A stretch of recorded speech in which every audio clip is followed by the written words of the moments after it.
Clara Bennett's hands trembled as she faced the banker who wanted to own her. Behind her stood Ethan Sawyer, the man she'd promised herself to 8 years ago. The man the whole town said was too old, too broken, too alone for a woman like her. "Choose me," Marcus Dalton said, holding the deed to her father's land. "Or watch everything you love disappear." Clara looked back at Ethan, his scarred hands, his weathered face, his eyes that had saved her life in a blizzard when she was just a girl. "I already chose," she whispered.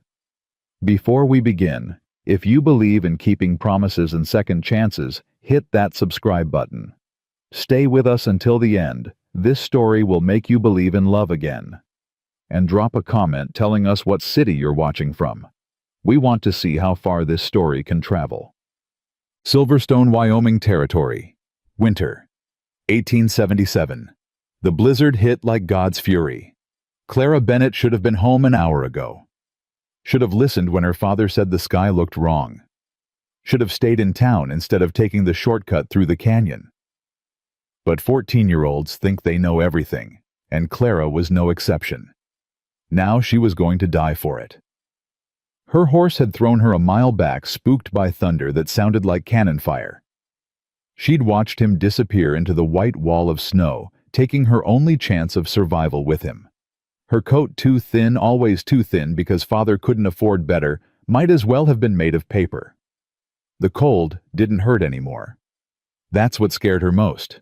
She'd heard the stories. Old Pete Morrison found frozen 3 winters back, sitting against a tree, like he'd just stopped to rest. Mary Catherine's little brother lost between the barn and the house just 50 feet he couldn't see through the snow. Clara stumbled, fell to her knees. The snow felt soft, welcoming almost. "Get up," something inside her screamed. "Get up or you'll never get up again." But her legs wouldn't listen. She thought about her mother, buried 6 years now.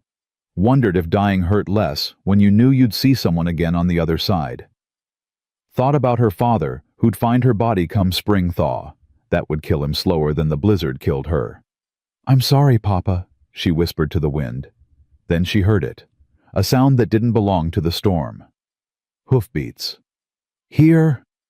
Her voice came out as barely a rasp.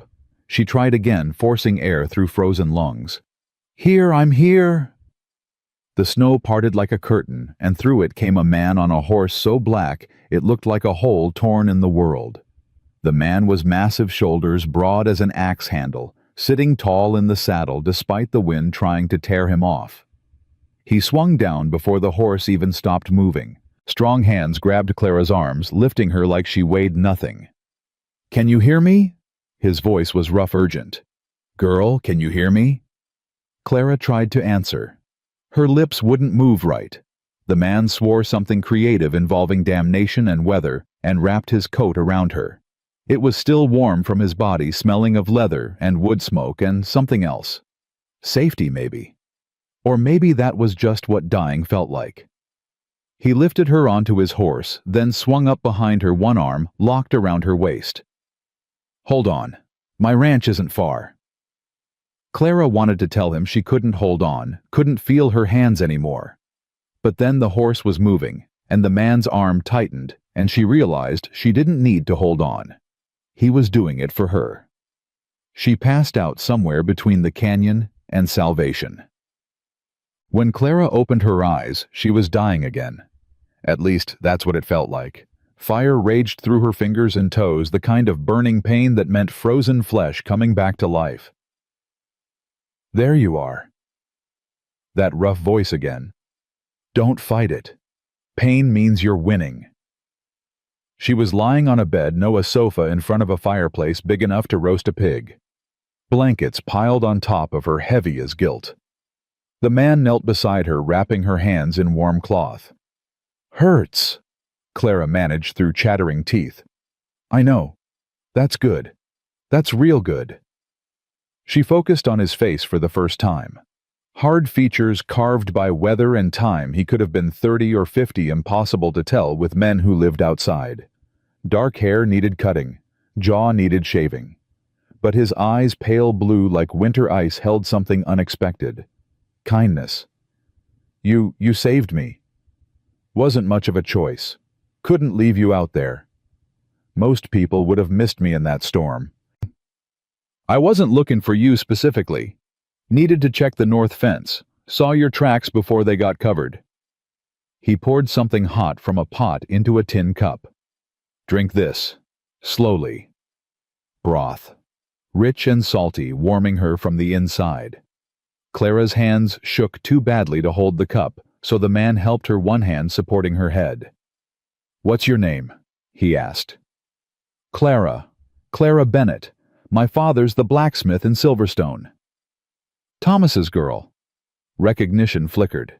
"He'll be worried." "Can't ride back in this." Clara stated the obvious, but she was 14 and scared, and needed to hear someone confirm she wasn't making another stupid decision. "No. Storm will blow through by morning. I'll take you home then." "What's your name?" He hesitated like he'd forgotten people asked that question. "Ethan? Ethan Sawyer." "Thank you, Mr. Sawyer." "Ethan's fine." Clara looked around the cabin, calling it a house would be generous. One large room divided by function rather than walls. Kitchen area with a cast iron stove. Sleeping area with a narrow bed. This sofa by the fire probably where he actually slept, so he could tend the flames through the night. Everything clean, but worn. Built by hands that knew work, but not comfort. "You live here alone." "I do." "That seems lonely." Ethan's jaw tightened almost imperceptibly. "I manage." Clara wanted to ask more, wanted to ask why a man like this, capable and clearly not cruel, lived alone in the middle of nowhere, but exhaustion pulled at her like undertow. The warmth, the safety, the simple fact of being alive, it all crashed over her at once. "I'm tired," she whispered. "Then sleep. I'll keep the fire going." "You won't leave?" "Not going anywhere." Clara's eyes drifted shut. Just before sleep took her, she murmured something that felt important. "When I grow up, I'm going to marry you." She didn't hear Ethan's response, a soft, sad laugh, and words spoken too quiet to wake her. "You'll forget me long before then, little one." Morning came cold and clear. Clara woke to the smell of coffee and frying bacon. Her body ached in about 17 places, but the pain was distant now. Manageable. She was alive, and that seemed like a miracle written in frost on the windows. Ethan stood at the stove, his back to her. He'd shaved, she noticed. Changed into a clean shirt. Making himself presentable to take her home. "Morning," Clara said. He turned. "How you feeling?" "Like I got trampled by a whole cattle drive. But alive." "Alive's a good start." He brought her a plate, bacon, eggs, biscuits, that looked only slightly burnt. "Eat. Then we ride." They ate in silence. Not uncomfortable, just quiet. Like words weren't necessary when you'd already said the important things. Outside, the world had transformed. Yesterday's fury had given way to blinding white beauty. Snow piled 3 feet deep in drifts, glittering under a sun so bright it hurt to look at directly. Ethan's horse, a gelding named Buck, she learned stood saddled and ready. "You'll ride in front again," Ethan said. "Can't risk you falling off." Clara's cheeks burned. "I'm a good rider. It was the storm." "I know, but I'm still putting you in front." There was no arguing with that tone. Clara let him lift her onto Buck, then settled as he swung up behind her. His arm came around her waist again, and this time Clara noticed details she'd been too frozen to register before. How solid he felt. How his heartbeat was steady against her back. How safe she felt pressed against a stranger who shouldn't have felt like anything but a stranger. The ride to Silverstone took 2 hours through snow that would have been impossible alone. Ethan's horse seemed to know the way by instinct, picking the safest path through drifts and around hidden ravines. "You do this often?" Clara asked. "Rescue people?" "More often than I'd like. Winter kills the careless and the unlucky, without much distinction." "Which was I." "Both." but his tone wasn't cruel. "You're young. Careless comes with that territory. But you were unlucky, too, that storm rolled in faster than anyone predicted." Clara twisted to look at him. "How did you know where to look?" "Didn't. Just got lucky myself." His eyes met hers briefly, before returning to the trail. "Sometimes fortune favors fools and girls who don't know better than to walk through canyons in December. I know better now." "Good. Would hate to fish you out of a snowdrift twice." They crested the ridge overlooking Silverstone. The town spread below them 24 buildings clustered around a main street, smoke rising from chimneys into the pale sky. Clara could see people moving, digging out from the storm. Somewhere down there, her father was probably losing his mind with worry. "Mr. Sawyer, Ethan, can I ask you something?" "Depends on the question." "Why do you live alone?" His arm tightened fractionally. "That's a big question for a small girl." "I'm not that small." "You're 14. Almost 15. Ethan was quiet so long, Clara thought he wouldn't answer. Then, "I had a woman once. We were supposed to marry. She died before we could." "I'm sorry." "Long time ago now. But you never found anyone else?" "Didn't look. Figured I'd used up my chance."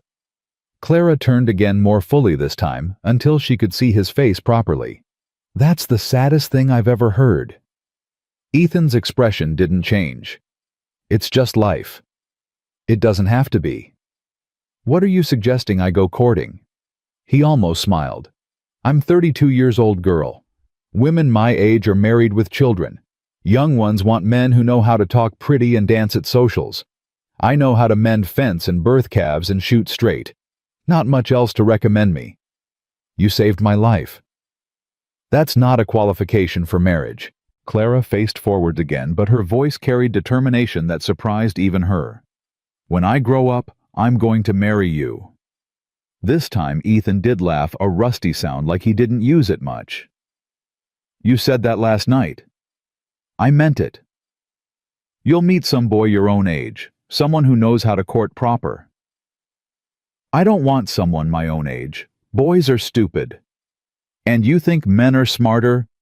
"I think you're smarter, and kinder than you want people to know, and lonely." Clara's voice dropped. "I don't like thinking about you living alone in that cabin with nobody to talk to." Ethan was quiet again. Then, "Clara Bennett, you're either the sweetest or the strangest girl I've ever met." "Can't I be both?"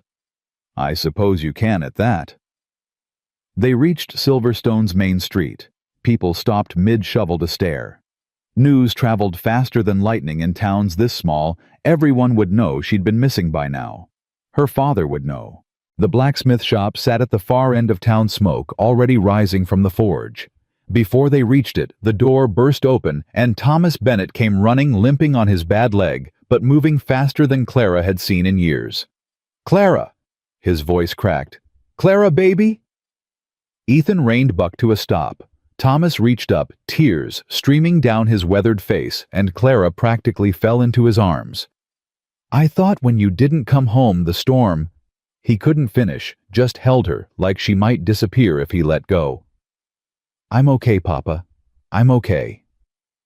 Thomas looked up at Ethan, still mounted, and something passed between the men. Understanding.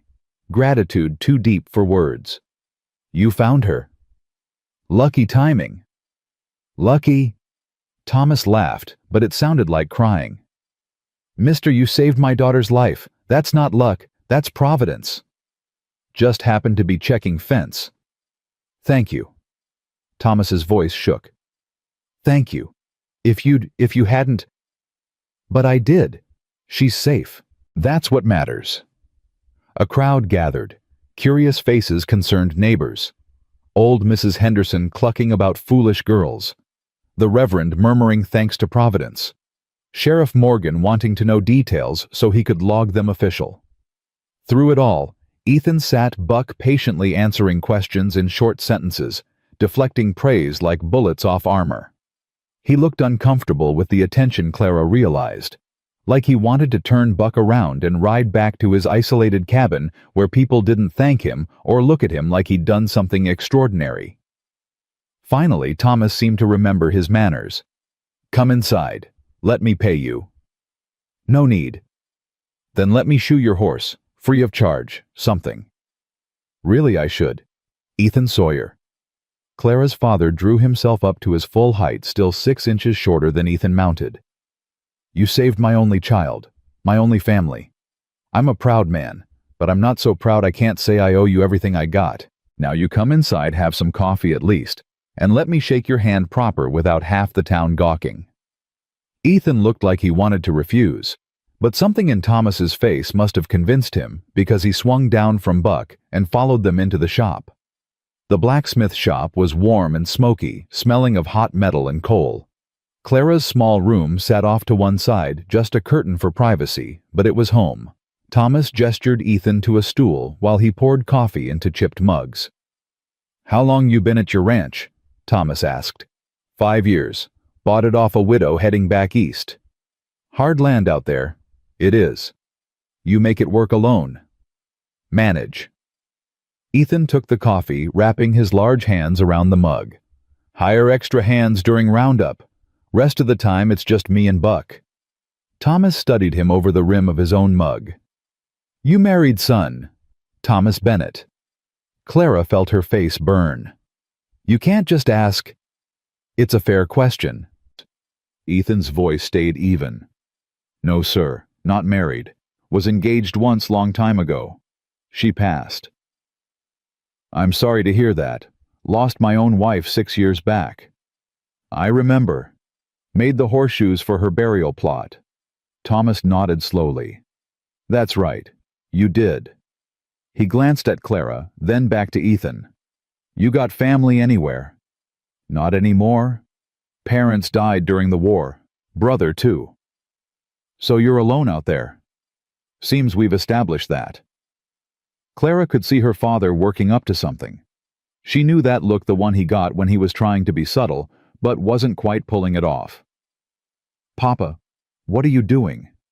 "Nothing, sweetheart. Just making conversation." Thomas set down his mug. "Ethan, you seem like a good man. Solid.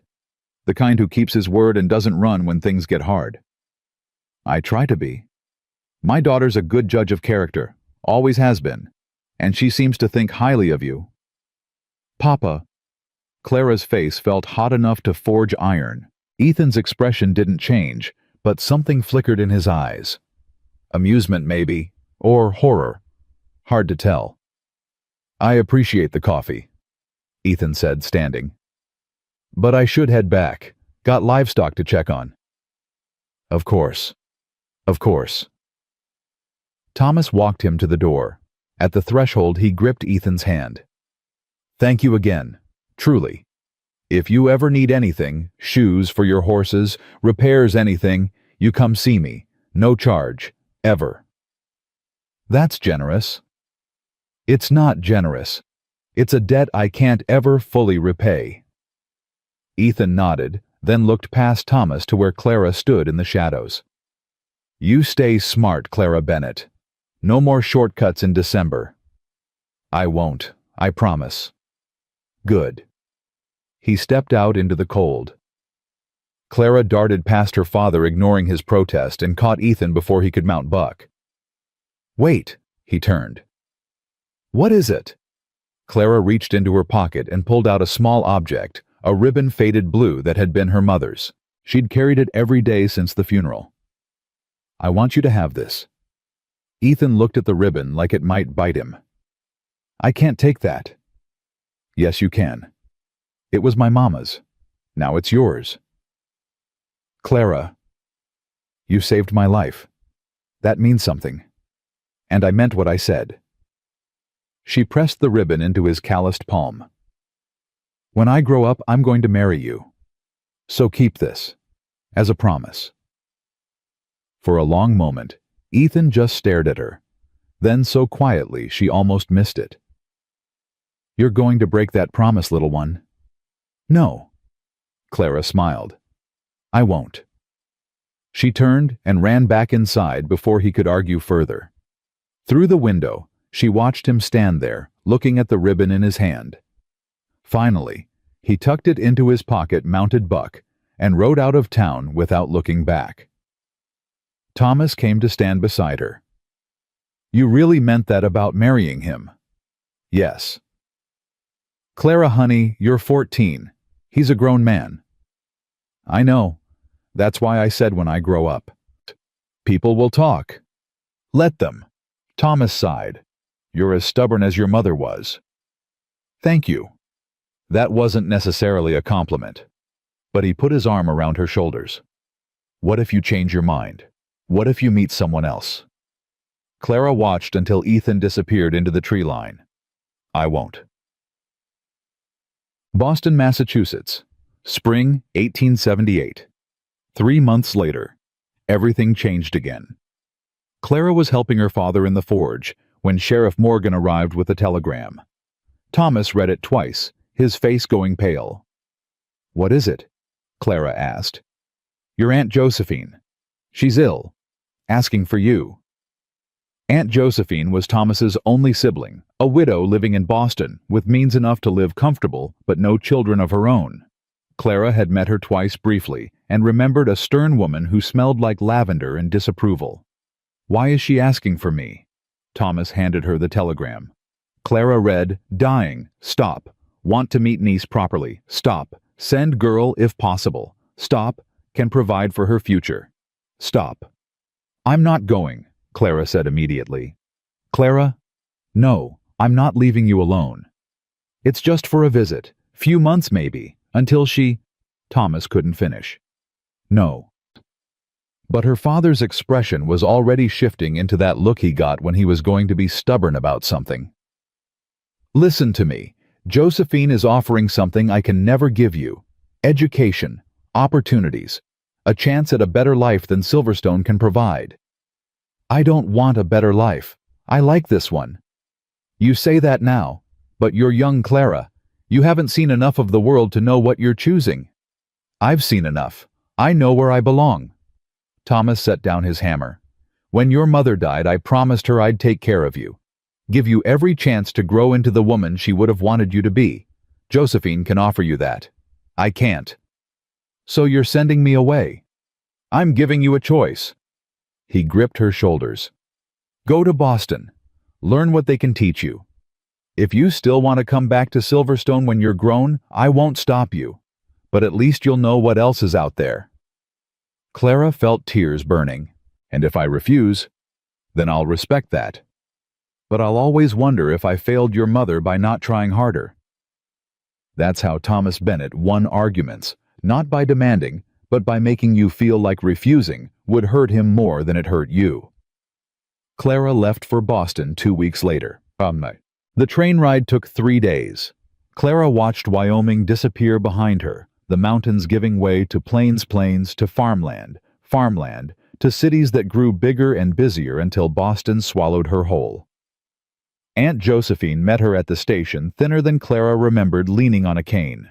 But her eyes were sharp as ever. "So you're Thomas's girl?" "Yes, ma'am." "You look like your mother. That's fortunate. You'll do well here." She turned without waiting for response. "Come along. The carriage is waiting." Josephine's house was in Beacon Hill, 3 stories of brick and propriety. Servants opened doors. Everything smelled of furniture polish and old money. Clara's room was bigger than her father's entire shop, with a bed soft enough to drown in. She hated it immediately. "You'll start lessons tomorrow," Josephine announced over dinner, actual courses served on actual china, not stew eaten from tin bowls. "Reading, writing, mathematics. French if you show aptitude. You'll need to catch up considerably if you're to make anything of yourself." "I can read and write fine."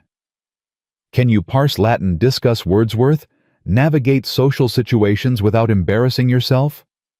Josephine's gaze was withering. "I thought not. You're rough, child. Rough can be polished, but it takes work." Clara wanted to argue that she didn't want to be polished. She wanted to go home. But she'd promised her father she'd try, so she swallowed the words and nodded.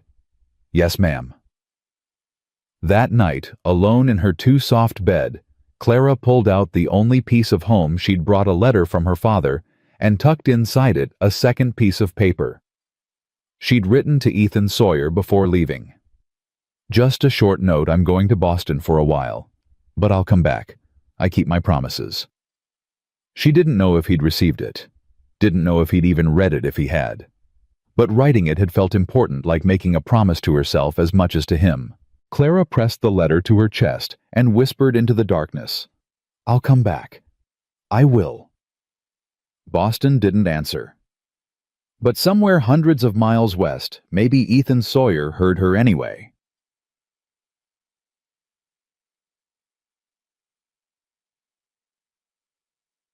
"8 years later. Silverstone, Wyoming Territory. Spring, 1885. The telegram arrived on a Tuesday. Clara was in the middle of teaching irregular French verbs to a classroom of bored merchants' sons when the headmaster knocked. One look at his face told her something was wrong. "Miss Bennett, you need to come with me." She followed him to his office, heart hammering. The telegram sat on his desk, yellow paper screaming emergency in its very existence. "Father injured. Stop. Forge accident. Stop. Come home. Stop." Clara didn't remember packing. Didn't remember telling Aunt Josephine dead these past 2 years, leaving Clara with an education and a small inheritance, but no reason to stay east.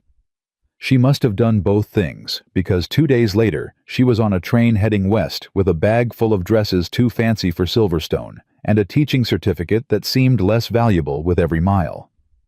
The mountains appeared on the horizon like old friends welcoming her home. Clara stepped off the train at the closest station, still a day's ride from Silverstone, and hired a horse. She'd forgotten how much she'd missed riding. 8 years in Boston, 8 years of carriages and horse cars, and walking on cobblestone streets. Now she sat a saddle again and remembered who she used to be. The girl who made foolish promises. The girl who meant them anyway. Silverstone hadn't changed much. Maybe a few more buildings, maybe a coat of fresh paint on the general store. But it was still small, still rough around its edges, still home in a way Boston never had been. The blacksmith shop looked the same too, until Clara got close enough to see the scorch marks on one wall, the fresh boards replacing burnt ones. Her stomach clenched. Inside she found her father sitting by the cold forge, his right hand wrapped in bandages, his face gray with pain. "Papa?" Thomas looked up and his expression crumbled. "Clara.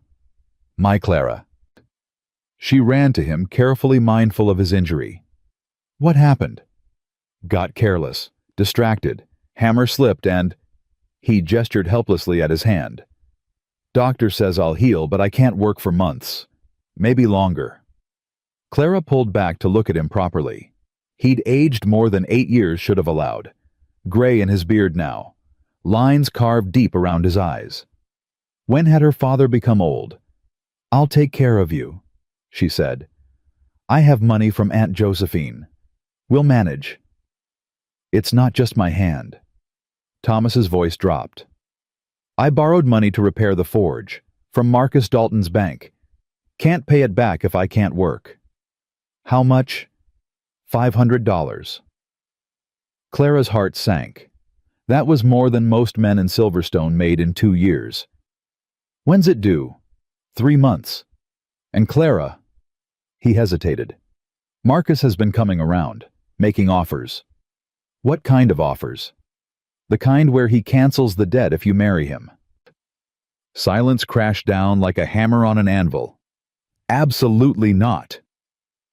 "I told him the same, but he's persistent." Thomas met her eyes. "You've grown into a beautiful woman, Clara. Educated. Exactly the kind of wife a man like Marcus wants someone to polish up and show off like a prize mare." "I'm not marrying Marcus Dalton."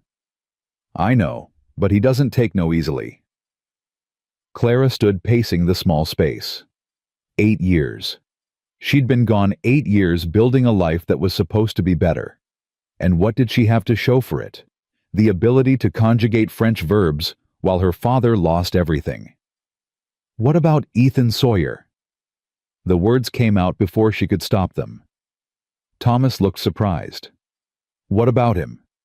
Does he still live alone on his ranch? Her father's expression softened. Yes, exactly like he did when you left. Maybe more alone if that's possible. Clara's heart did something complicated.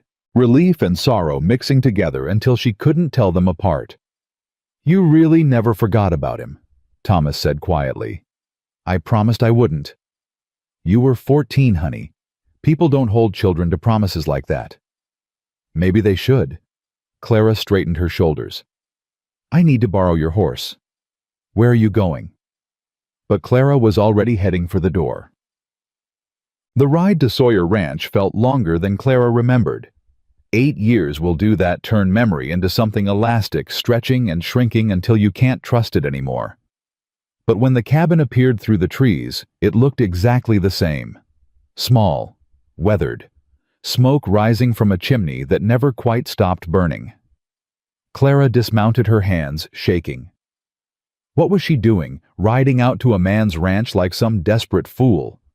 A man who probably didn't even remember the girl he'd saved from a blizzard. Why would he? She'd been one winter in a lifetime of winters. But the blue ribbon, her mother's ribbon, flashed in her memory.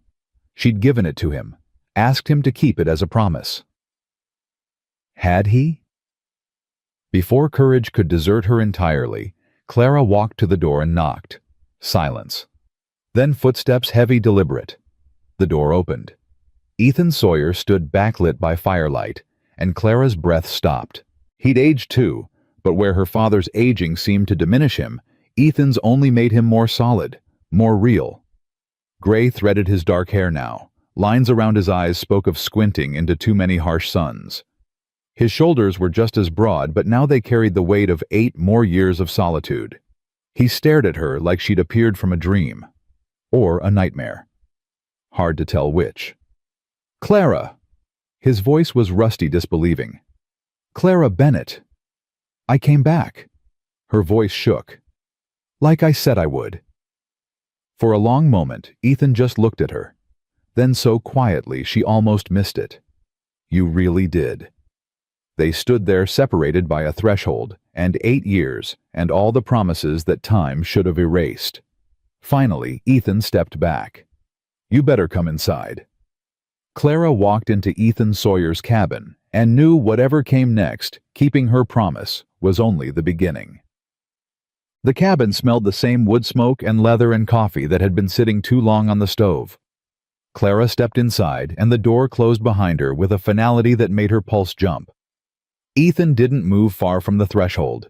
He stood with his back to the door, like he might need to escape his own home, watching her with an expression she couldn't read. You grew up, he said finally. You told me I would. Didn't think you'd come back. I told you I would. People say things. Ethan crossed to the stove, poured coffee into a tin cup with hands that weren't quite steady. Especially young people. They don't always mean them. I meant it. He turned to face her, and Clara saw something in his eyes that made her chest tight. Not anger. Worse than that. Resignation.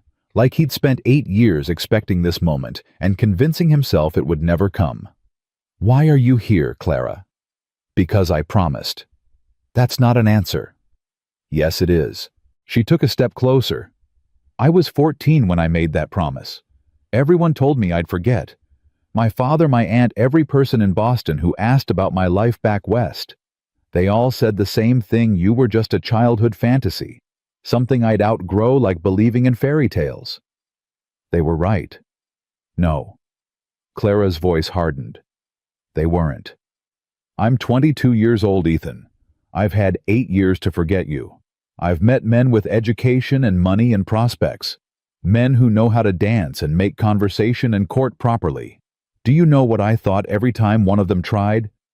Ethan said nothing, just gripped his coffee cup like it might keep him anchored. I thought about a man who rode into a blizzard to check fence, who wrapped a frozen girl in his own coat, who asked for nothing in return. Clara's throat went tight. I thought about you living alone in this cabin, and I couldn't stand it. Not when I'd promised to come back. Clara. Ethan set the cup down with deliberate care. You don't owe me anything. I know. You saved yourself by staying alive long enough for me to find you. That's not what this is about. Then what? He took a step toward her, and another, until they were close enough that Clara could see the flecks of gray in his beard, the scar above his left eyebrow that hadn't been there before. What is this about you feeling guilty? Some misplaced sense of debt? No. Then what? I wanted to come back. The words burst out of her. Not because I had to. Not because I promised. I wanted to. Every single day I was gone, I wanted to be here instead. Ethan stared at her. You're telling me that in 8 years, with all of Boston at your feet, you wanted to be in Silverstone. I wanted to be wherever you were. The silence that followed felt loud enough to shatter windows. Ethan turned away, one hand coming up to grip the back of his neck. You can't just say things like that. Why not? Because I'm 40 years old, Clara. 40. You're 22. That's 18 years. I can count. It's too much. Says who? Says everyone. He spun back to face her. Says every person in Silverstone who'll see us together and do the math. Says every part of me that knows better than to... He stopped, jaw working. To what? Clara challenged. To be happy, to not spend the rest of your life alone in this cabin. To take advantage of a girl young enough to be my daughter. I'm not a girl anymore. Clara closed the distance between them. And you didn't take advantage. I came here. I made the choice. A choice you'll regret. You don't get to decide that for me. Ethan's hands clenched at his sides. Why are you really here, Clara? Your father write you about me. Tell you the lonely old cowboy needed charity. My father doesn't know I'm here. Clara's voice dropped. He had an accident. Hurt his hand. He can't work, and he owes money to Marcus Dalton's bank. Something shifted in Ethan's expression. How much? $500. He swore quietly. That's more than we have, more than we can get. Clara swallowed hard. Marcus offered to cancel the debt if I marry him. The temperature in the cabin dropped 10 degrees. What did you tell him? Ethan's voice went dangerously soft. What do you think I told him? I think you should tell me. I said no. I'll keep saying no. Clara met his eyes. But Marcus Dalton isn't a man who takes no for an answer. He's got money and influence and the bank. He can make my father's life very difficult if he wants to. Ethan was quiet for a long moment. Then, how long until the debt's due? 3 months.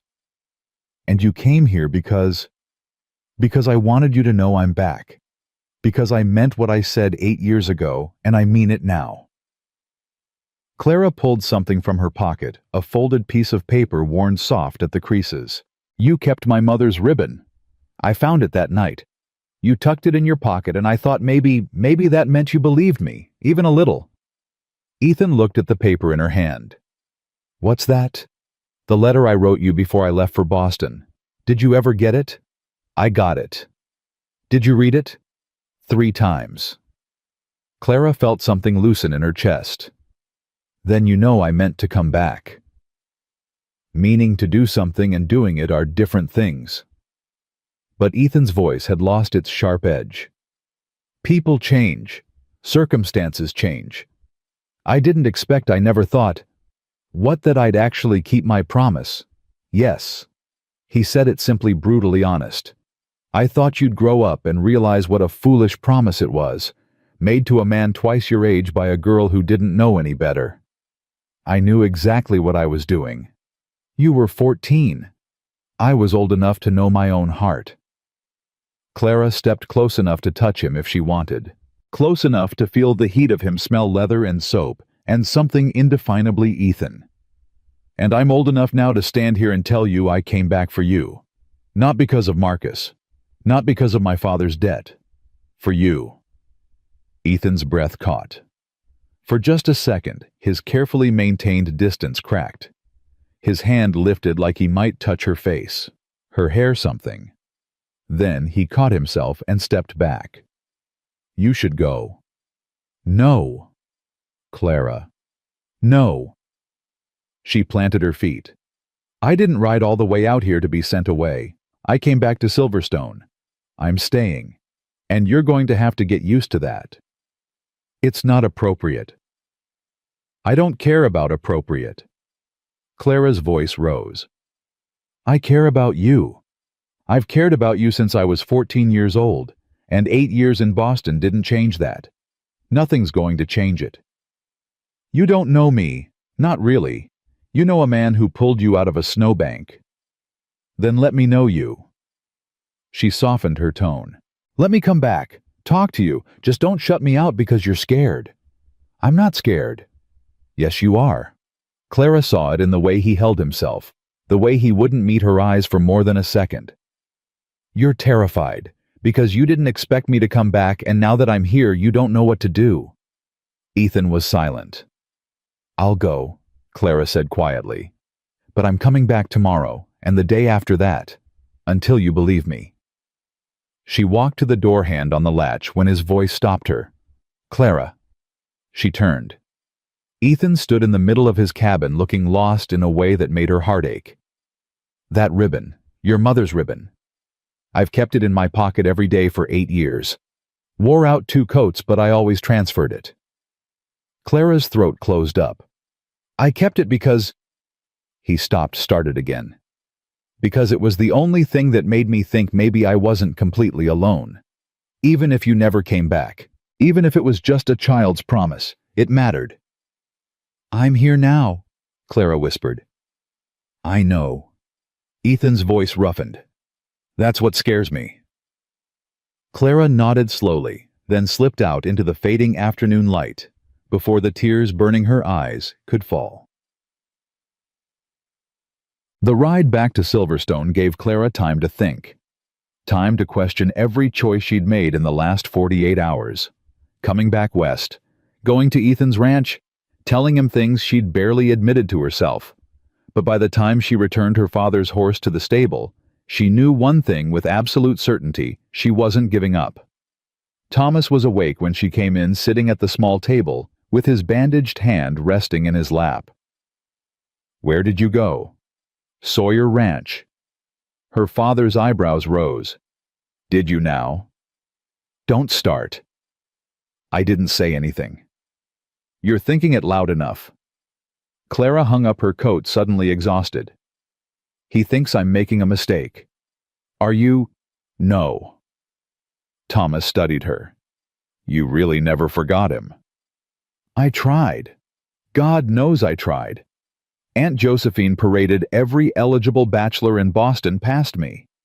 Some of them were nice, smart, handsome even. Clara sat across from her father. But none of them were him. Clara, honey, you know what people will say. I don't care. You should. Thomas's voice gentled. Not because I think they're right, but because it'll be hard, for both of you, especially in a town like this. Marcus Dalton's already making it hard. That's different. Marcus is... Her father's jaw tightened.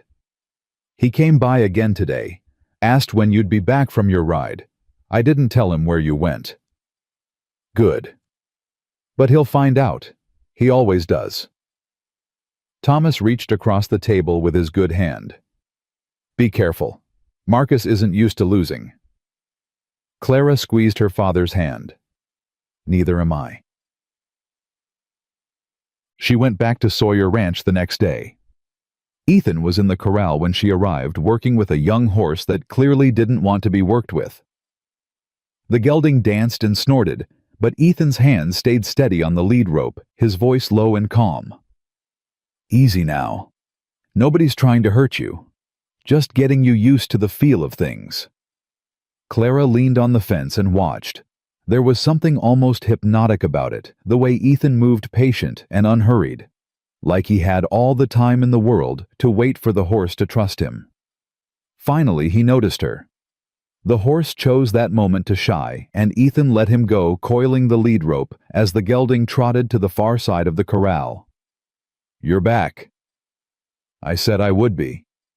Ethan climbed the fence and dropped down beside her. Sweat darkened his shirt, and there was dust on his boots and hay in his hair. He looked tired. Real. Nothing like the polished men of Boston who never got their hands dirty. "I'm training him for the Hendersons," Ethan said, gesturing at the gelding. "Their boy wants a horse for his 16th birthday. He's beautiful. He's stubborn." But there was affection in Ethan's voice. "Reminds me of someone." Clara smiled. "I'm not stubborn. I'm persistent. That what they teach you in Boston? Pretty words for difficult personality traits. They taught me lots of things. French, literature, how to pour tea without spilling." She paused. None of it felt as real as this. Ethan looked at her sidelong. "You planning to make this a habit? Coming out here?" "Yes." "Clara, I know what you're going to say. That it's not proper. That people will talk. That I should go find someone my own age." Clara turned to face him fully. "But I'm not going to do any of that. So you might as well get used to having me around." "You're impossible." "I'm right here." She said it gently. "Right here telling you I came back. That I want to be here. With you." "How many times do I have to say it before you believe me?" Ethan's jaw worked. "It's not about believing you." "Then what?" "It's about." He stopped, shoulders sagging. "What if you're wrong? What if you think you want this now, but 5 years from now you wake up and realize you tied yourself to an old man? You're not old. I'm 40, Clara. By the time you're 30, I'll be nearly 50. So you'll still be young, still beautiful, still have your whole life ahead of you. And I'll be..." He gestured helplessly at himself. "You'll be the man I chose," Clara said firmly. "The man I've wanted since I was 14 years old. Age is just a number, Ethan. It doesn't change who you are." "Doesn't it?" His voice went bitter.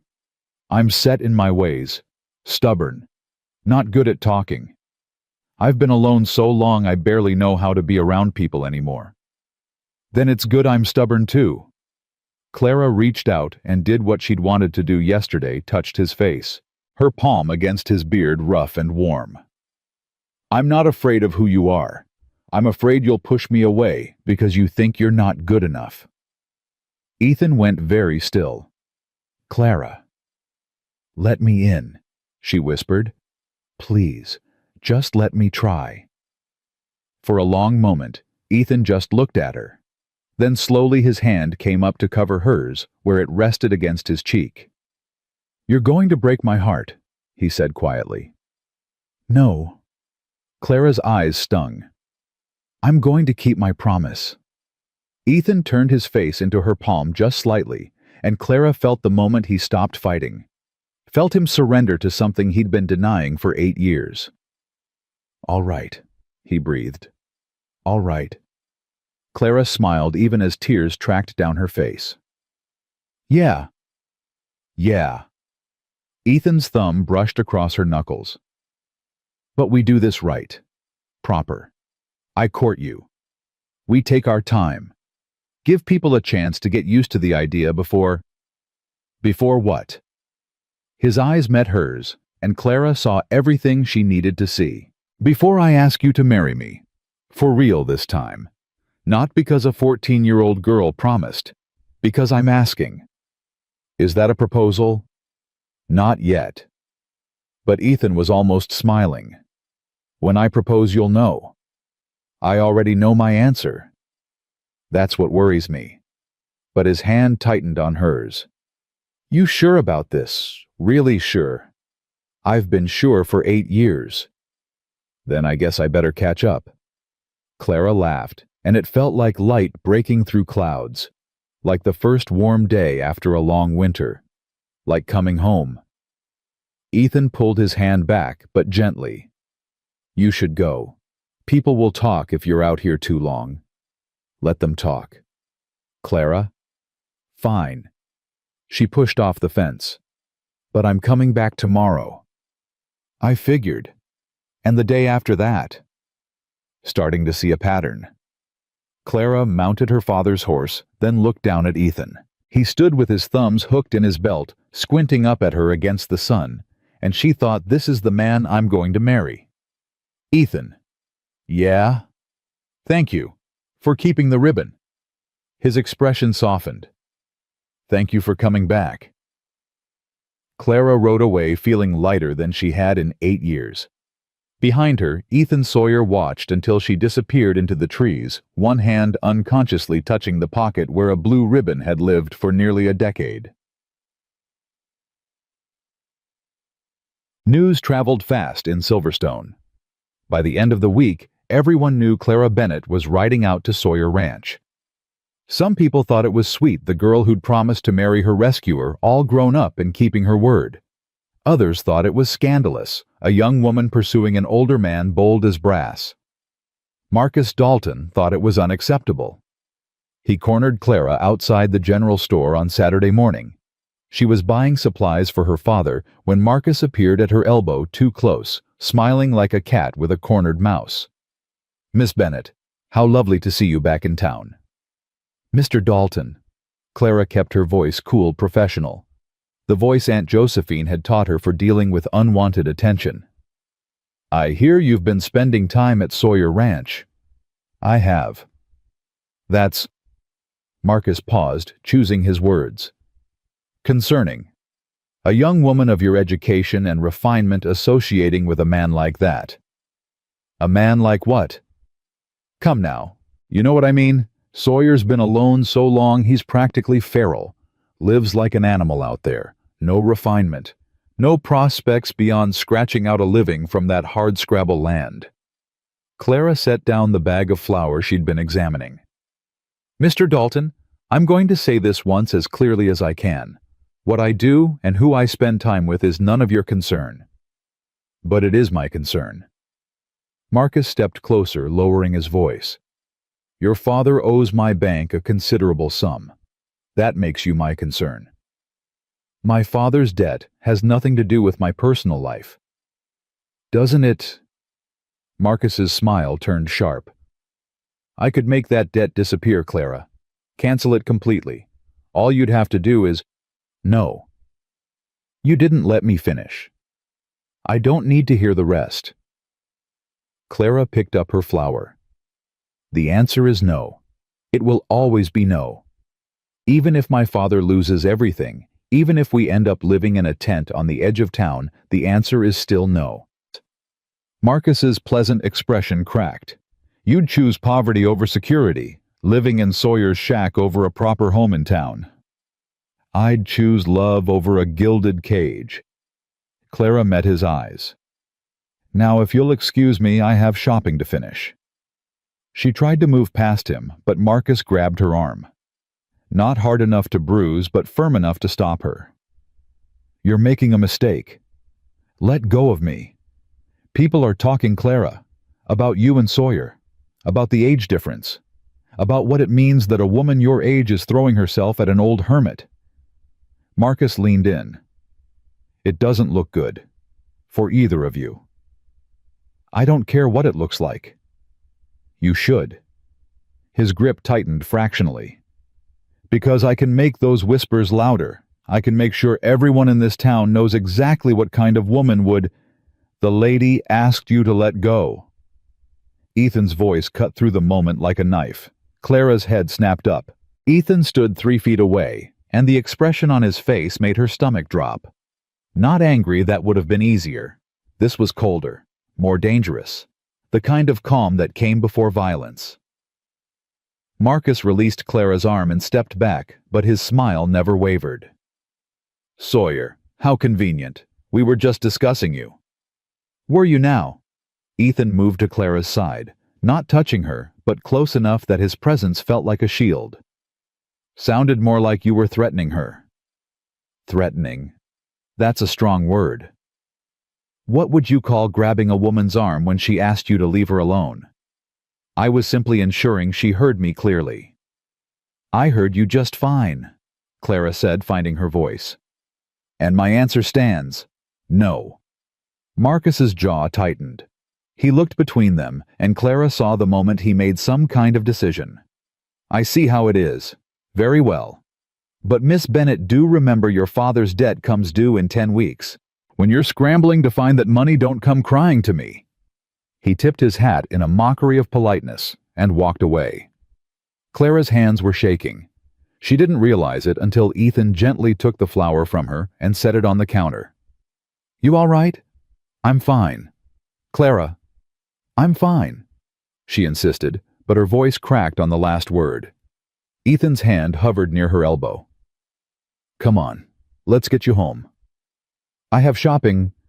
I'll come back for it later. He glanced around at the handful of people who'd witnessed the confrontation, all pretending they hadn't. Right now, you need to not be here. Clara wanted to argue, wanted to stand her ground and prove she wasn't rattled. But Ethan was right. Her hands wouldn't stop shaking, and the walls of the general store suddenly felt too close.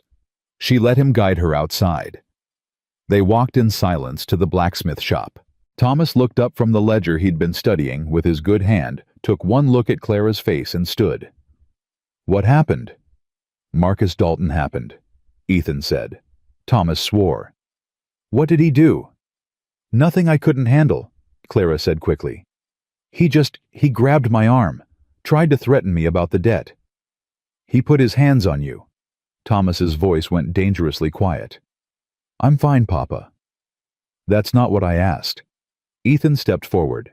It's handled. I made sure he understood that touching her again would be a mistake. Thomas looked between them. And what happens when you're not around Ethan? When he corners her again and nobody's there to intervene? That won't happen. You can't know that. Then I'll make sure I'm around. Ethan's jaw set. If Clara's willing, I'll escort her into town. Make sure Dalton understands she's not alone. That'll just fan the flames, Thomas warned. People are already talking. Let them talk. Clara found her voice. This isn't your fight, Ethan. Yes, it is. He looked at her, and something in his expression made her heart stutter. You made it my fight when you came back. When you... He stopped, glanced at Thomas, then continued more carefully. When you made your intentions clear. That makes your problems my problems. That's not how this works.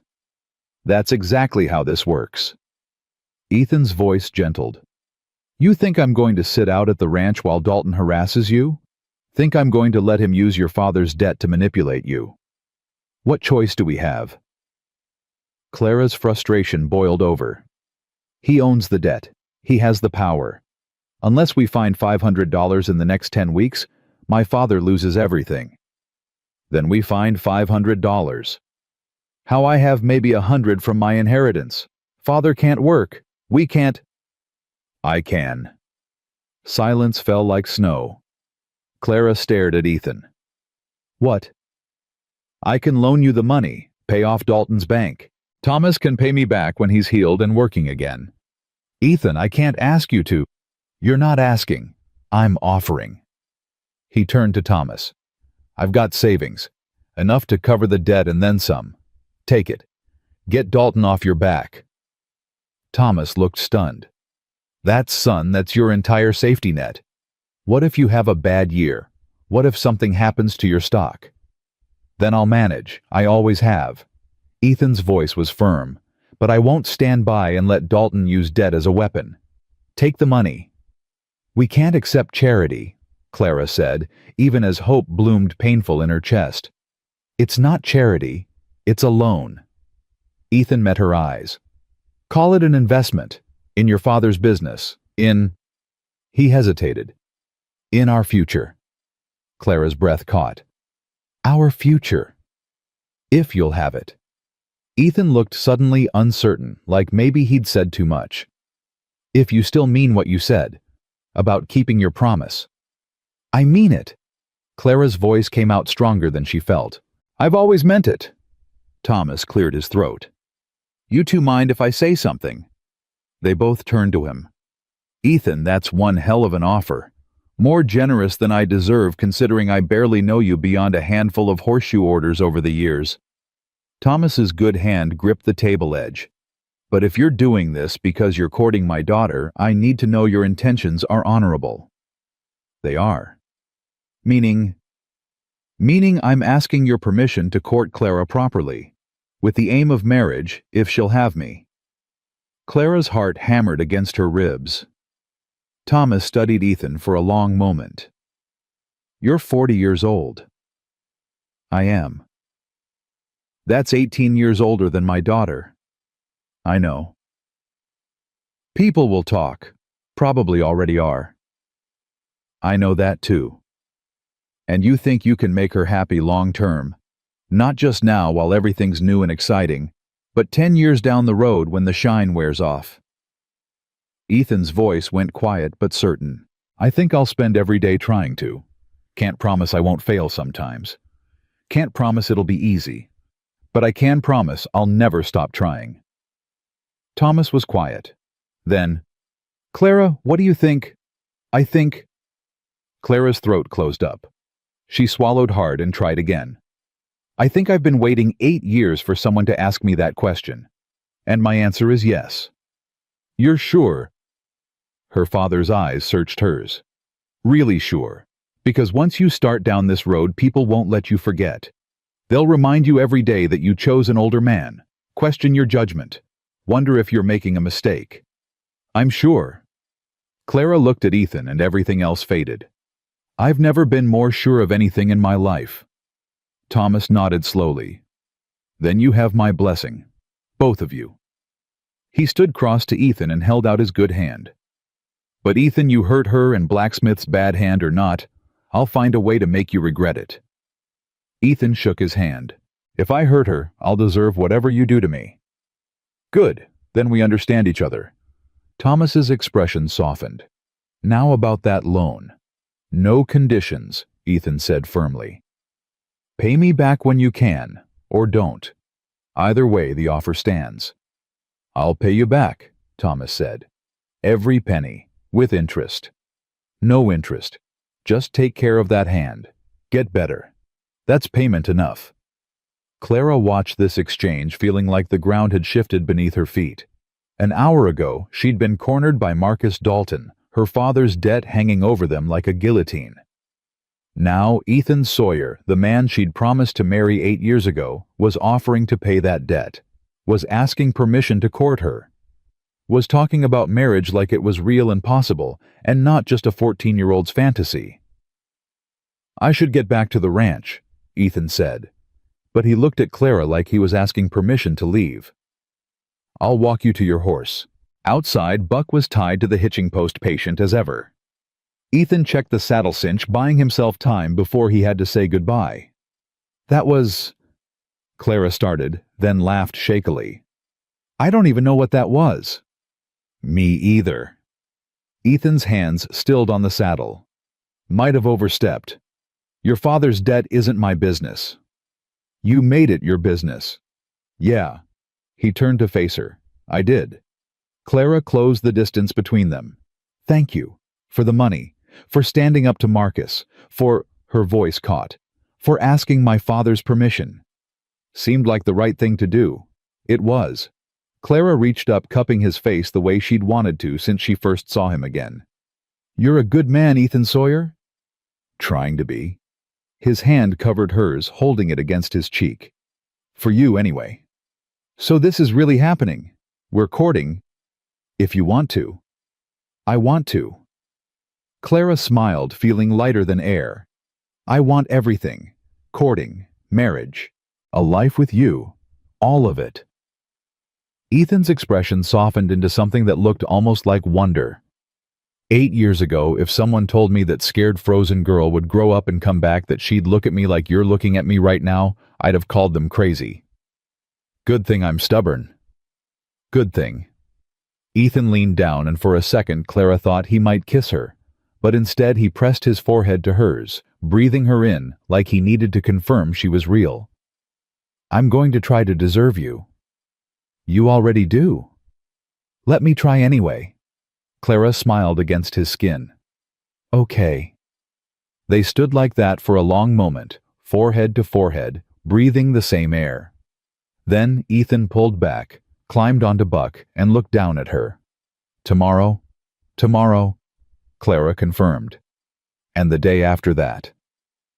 Starting to really see that pattern now. She laughed and watched him ride away, one hand raised in farewell, until he disappeared around the bend. Behind her, Thomas Bennett stood in the doorway of his shop, watching his daughter watch the man she'd promised to marry. And for the first time in months since the accident, since the debt, since all the worry that kept him up at night, he felt something like hope. Maybe promises made by 14-year-old girls weren't so foolish after all. Maybe sometimes, against all odds, they came true. The next 3 weeks passed like a dream Clara was afraid to wake from. Every morning she rode to Sawyer Ranch, and every morning Ethan was waiting. Sometimes he'd be working in the corral, sometimes mending fence, sometimes just standing on the porch with 2 cups of coffee, like he'd known the exact moment she'd arrive. They'd talk about everything and nothing. About her years in Boston and his years alone. About horses and weather and all the small things that make up a life. And every evening, when she rode back to town, she felt Ethan's eyes on her until she disappeared from sight. But Silverstone was watching too. Sarah Morgan stopped Clara outside the church on Sunday, her expression carefully neutral. People are talking, dear. Let them. I'm not saying I agree with them. Sarah glanced around to make sure they were alone. But you should know what's being said. Some folks think Ethan's taking advantage. Others think you're being foolish, throwing yourself at a man old enough to be your father. He's not old enough to be my father. That's mathematically impossible. You know what I mean. Clara softened her tone. I appreciate the warning, Sarah, but I know what I'm doing. Do you? Sarah's voice dropped. Because Marcus Dalton's been talking too. Saying things. About how Ethan can't possibly support a wife. How he's been alone so long he's forgotten how to be civilized. How it's only a matter of time before you come to your senses. Marcus can say whatever he wants. He's also saying he'll foreclose on your father's shop the day that debt comes due. No extensions, no negotiations. Sarah touched Clara's arm. I'm telling you this as a friend. Be careful. Marcus doesn't forgive easily, and he's got the whole town bank in his pocket. Clara's stomach clenched, but she kept her voice steady. Ethan's lending us the money. The debt will be paid. Sarah's eyebrows rose. Is that wise, having Ethan involved financially? He insisted. I'm sure he did. Sarah's expression was hard to read. Just be sure you're not trading one debt for another. Different chains are still chains. She walked away before Clara could respond. That conversation sat heavy in Clara's chest all through Sunday dinner. Her father noticed, he always noticed, but didn't push. Just squeezed her shoulder as he passed and said, Don't let them get in your head. But they were already there whispering doubts that sounded too much like her own fears. What if Sarah was right? What if accepting Ethan's help meant owing him something she couldn't repay? What if the whole town turned against them? She rode to the ranch Monday morning, determined to talk about it. Found Ethan in the barn mucking stalls with the kind of methodical efficiency that suggested he'd been doing it since before dawn. You're early, he said, not looking up from the pitchfork. Couldn't sleep. Now he looked up, took one look at her face, and set the pitchfork aside. What's wrong? People are talking. They've been talking since you came back. I know, but... Clara crossed her arms.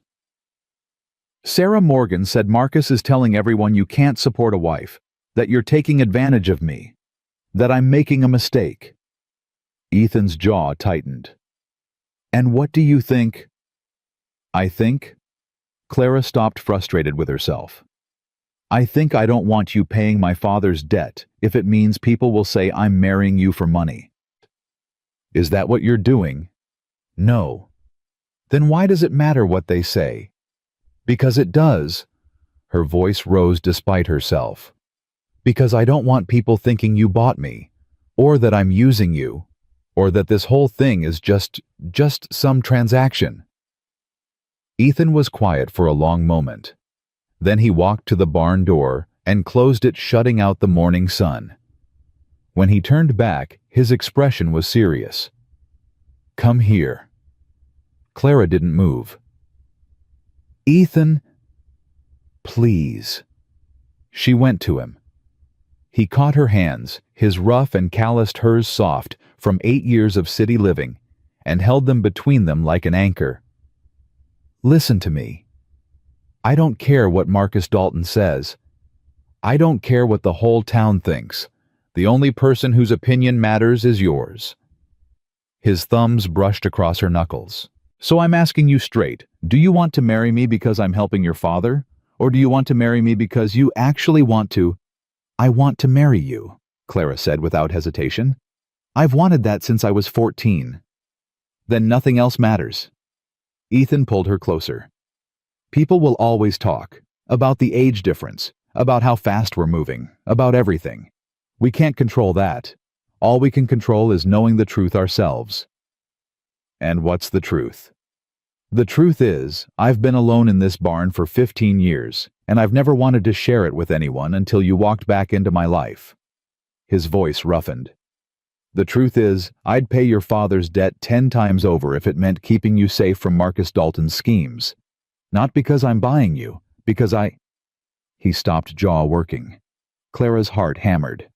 "Because what?" "Because I love you." The words came out rough, like they'd been locked up so long he'd forgotten how to say them. "I loved that 14-year-old girl who promised to marry me. And I love the woman she became. The one who came back when she didn't have to. The one who's stubborn enough to keep showing up here every morning even though half the town thinks she's crazy." Clara's eyes burned. "You love me?" "Yeah." Ethan looked almost embarrassed. "Probably have since you gave me that ribbon. Spent 8 years trying to convince myself it was just, I don't know, loneliness. But then you came back and I knew. It was always you." "I love you too." Clara's voice cracked. "I've loved you for 8 years. Through every dance I turned down every man who tried to court me, I loved you." Ethan made a sound low in his throat and pulled her against him. His arms came around her like iron bands, holding her so tight she could barely breathe. Clara buried her face in his chest and felt his heart pounding against her cheek. "We're going to be all right," he murmured into her hair. "Let them talk. Let Marcus scheme. None of it matters." "What if—" Clara's voice muffled against his shirt. "What if your ranch has a bad year? What if you can't afford?" "Then we'll figure it out together." He pulled back just enough to see her face. "That's what marriage is, isn't it? Figuring things out together. Is that a proposal?" "Not yet." But Ethan was almost smiling. "When I propose it'll be proper, not in a barn that smells like horse manure." Clara laughed, despite the tears on her face. "I wouldn't care if you proposed in a pig pen." "I know. That's why I'm going to do better than a pig pen." He cupped her face, thumbs brushing away tears. "Trust me. With my life. Then trust me with this, with us, with everything people are saying." Clara nodded, and Ethan leaned down and kissed her forehead. Soft, gentle. The kind of kiss that felt like a promise all on its own. They stood like that, wrapped in each other, until Buck whinnied from his stall and reminded them the world still existed outside the barn. That evening, Clara returned to town with her head high and her heart settled. Let people talk. Let Marcus scheme. She knew the truth, and that was enough. But Marcus Dalton wasn't finished. 2 days later, Thomas received a letter from the bank. Clara found him staring at it in the shop, his face ashen. "Papa, what is it?" He handed her the letter without a word. Clara read it once, then again, her stomach dropping with each word. The bank was calling in the debt early. Due in 2 weeks instead of the original 3 months. Full payment required or immediate foreclosure proceedings would begin. "He can't do this," Clara breathed. "He can. It's in the contract. I was desperate when I signed it, Clara. I didn't read the fine print about early collection. But why now? Because of Ethan. Thomas's voice went flat. Marcus knows he's planning to pay the debt. He's calling it in before Ethan can arrange the funds. Clara crumpled the letter in her fist. This is my fault. If I'd just stayed away from Ethan. Don't. Her father gripped her shoulder with his good hand. Don't you dare blame yourself. Marcus would have found another excuse. Men like him always do. What are we going to do? I don't know. Clara rode to Sawyer Ranch faster than was probably safe. Found Ethan working on the roof replacing shingles damaged by winter storms. He climbed down the moment he saw her face. What happened? She thrust the crumpled letter at him. Ethan read it, his expression darkening with each line. Son of a bitch. Can you get the money together in 2 weeks? I don't know. Most of my savings are tied up in livestock. I'd have to sell. He stopped calculating. Maybe, if I sold half my herd at auction. But prices are low right now. I'd take a loss. Don't. Clara's voice shook. Don't sell your herd for this, for me. Clara? No, listen. She forced herself to stay calm. If you sell at a loss, you'll ruin yourself. And Marcus will have won anyway. He'll have destroyed both of us. What are you suggesting? Clara's throat went tight. Maybe I should talk to him. See if there's another way. Absolutely not. Ethan's voice went hard as steel. You're not going anywhere near him. What choice do I have if we can't pay? We'll find a way. He gripped her shoulders. We'll find another way. I'll talk to the other ranchers. See if anyone can buy cattle now, pay later, or I'll... He stopped, jaw clenching. I'll figure something out. In 2 weeks. In 2 weeks. But Clara saw the doubt in his eyes. Saw the same fear that was clawing at her own chest. 2 weeks wasn't enough time. Not to sell cattle at a fair price. Not to raise $500 from nothing.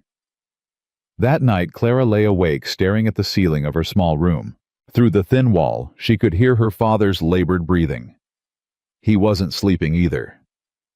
Outside, Silverstone was quiet, except for the occasional bark of a dog or creak of a building settling. She thought about her mother buried 6 years. Thought about the promise she'd made standing at that grave that she'd take care of Papa no matter what. Thought about Ethan alone in his ranch, probably lying awake too, trying to figure out how to save them both. And she thought about Marcus Dalton, sitting in his fine house, probably sleeping like a baby, because he knew he'd won. The idea came to her slowly, like dawn breaking. Terrible and desperate, and the only option she could see. She got up, dressed quietly, and slipped out before her father could wake and ask where she was going. The Dalton house sat on the hill overlooking Silverstone, 3 stories of wood and brick that announced its owner's wealth to anyone with eyes. Clara stood at the gate as the sun rose, gathering courage she didn't feel. Then she walked up to the front door and knocked. A housekeeper answered, middle-aged woman with tired eyes and flour on her apron. I need to speak with Mr. Dalton. It's early, miss. He doesn't usually. Tell him Clara Bennett is here. He'll see me. The housekeeper looked uncertain, but went inside. A few minutes later, Marcus appeared in the doorway dressed for the day and looking entirely too pleased. Miss Bennett, what a delightful surprise. We need to talk. By all means, come in. Clara hesitated at the threshold. Every instinct screamed at her to turn around, run back to her father, tell Ethan what she was doing. But she thought about Thomas's bandaged hand, about Ethan selling his herd at a loss, about losing everything because she'd been selfish enough to come back and think she could have a happy ending. She stepped inside. Marcus led her to his study, all leather and dark wood and books that looked expensive but unread. He gestured to a chair, but Clara remained standing. I'll make this quick. I know why you called in the debt early. Do you... You're trying to force my hand, make it impossible for Ethan to help us. Clara kept her voice level. It's working. He can't raise the money in 2 weeks. Not without ruining himself. I'm simply conducting business. You're conducting revenge. Clara forced herself to meet his eyes. So here's what I'm proposing. Cancel the early collection. Give us back the original timeline. 3 months. And in exchange, Clara's fingernails bit into her palms. I'll have dinner with you, one dinner, to discuss the possibility of... The words stuck in her throat. Of reconsidering your proposal. Marcus's smile spread slow and triumphant. One dinner to discuss marriage. To discuss the possibility. I'm not promising anything beyond that. But you're open to persuasion.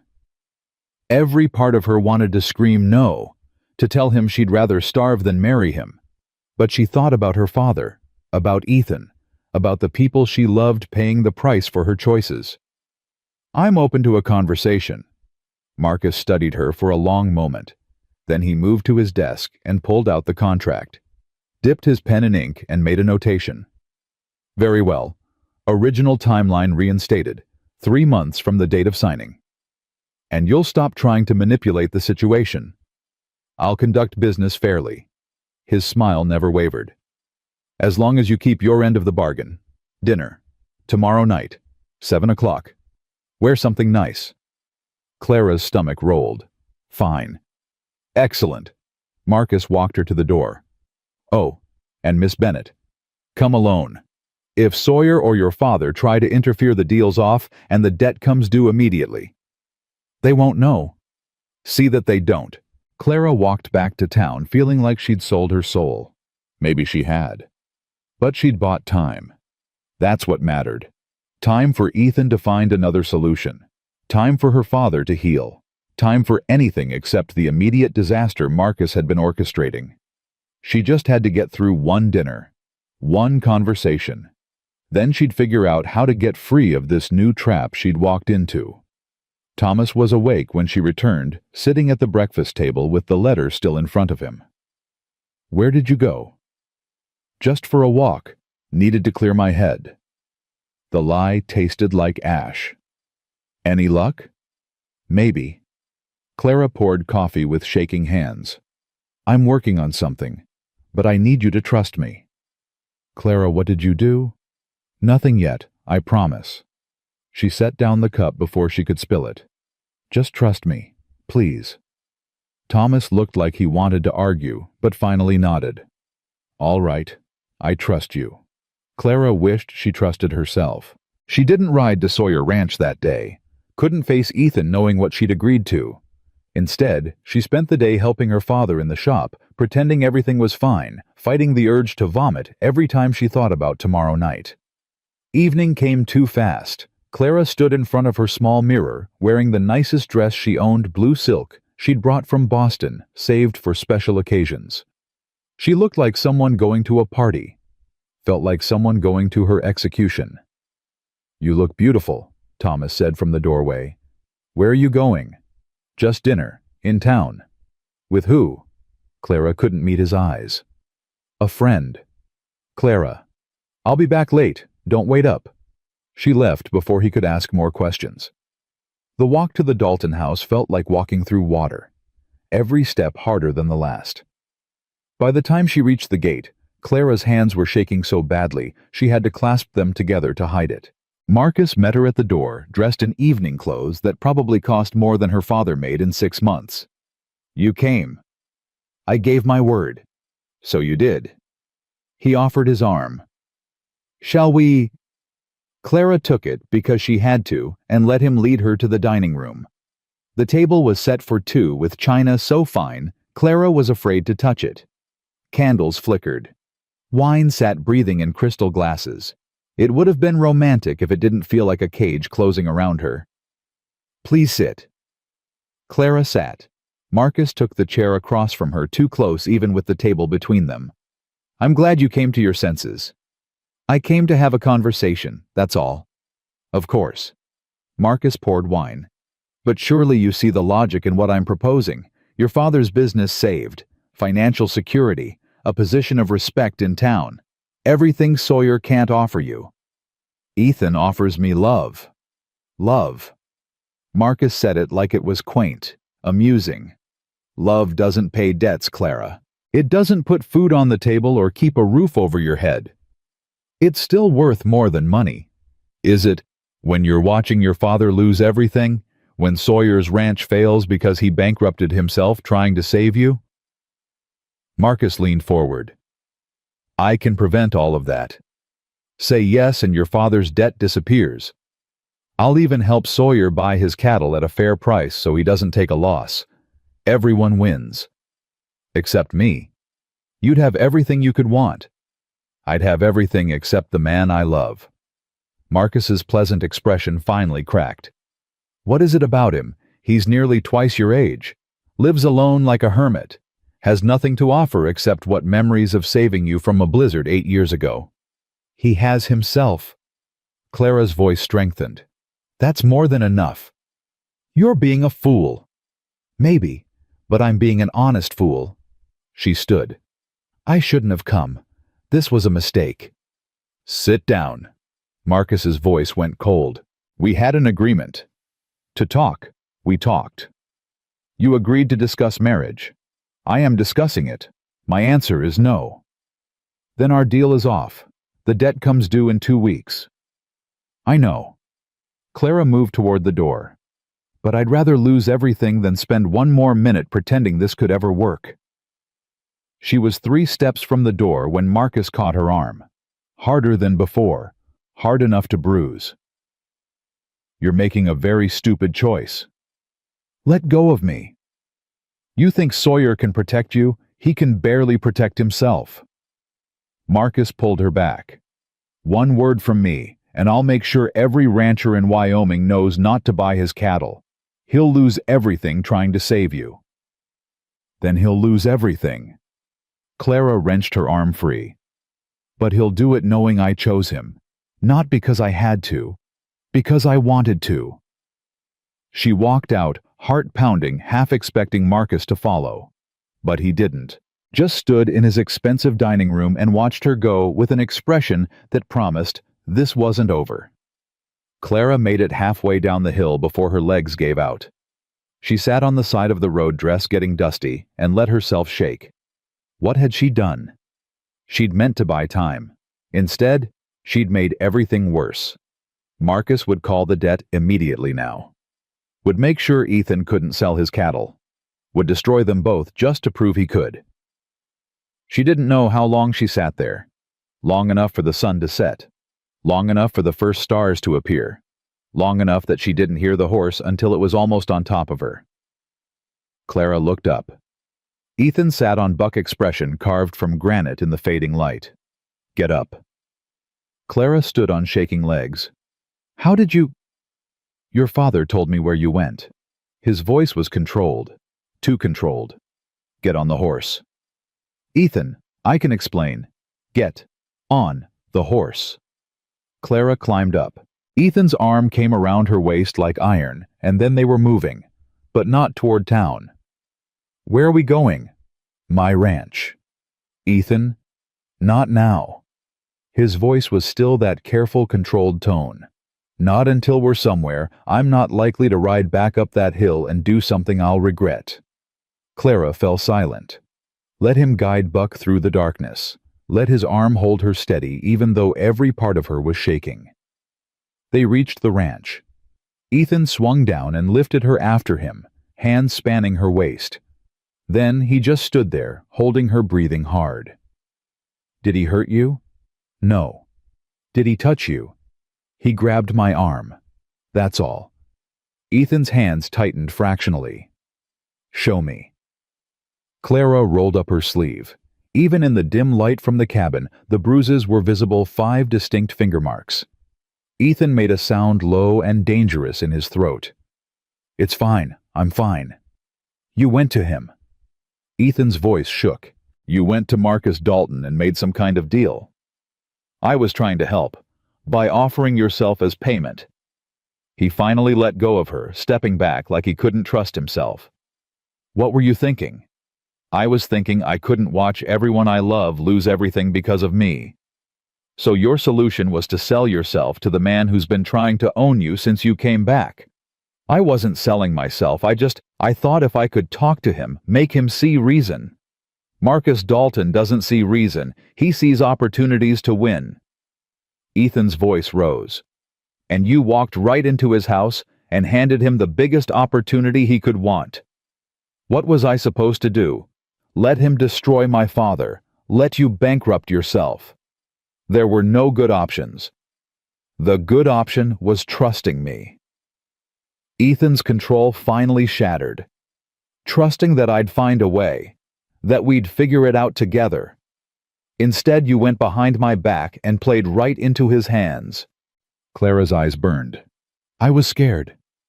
So was I. You think I'm not terrified every day that I'll lose you, that you'll wake up and realize you made a mistake? His voice cracked. But I trust you anyway.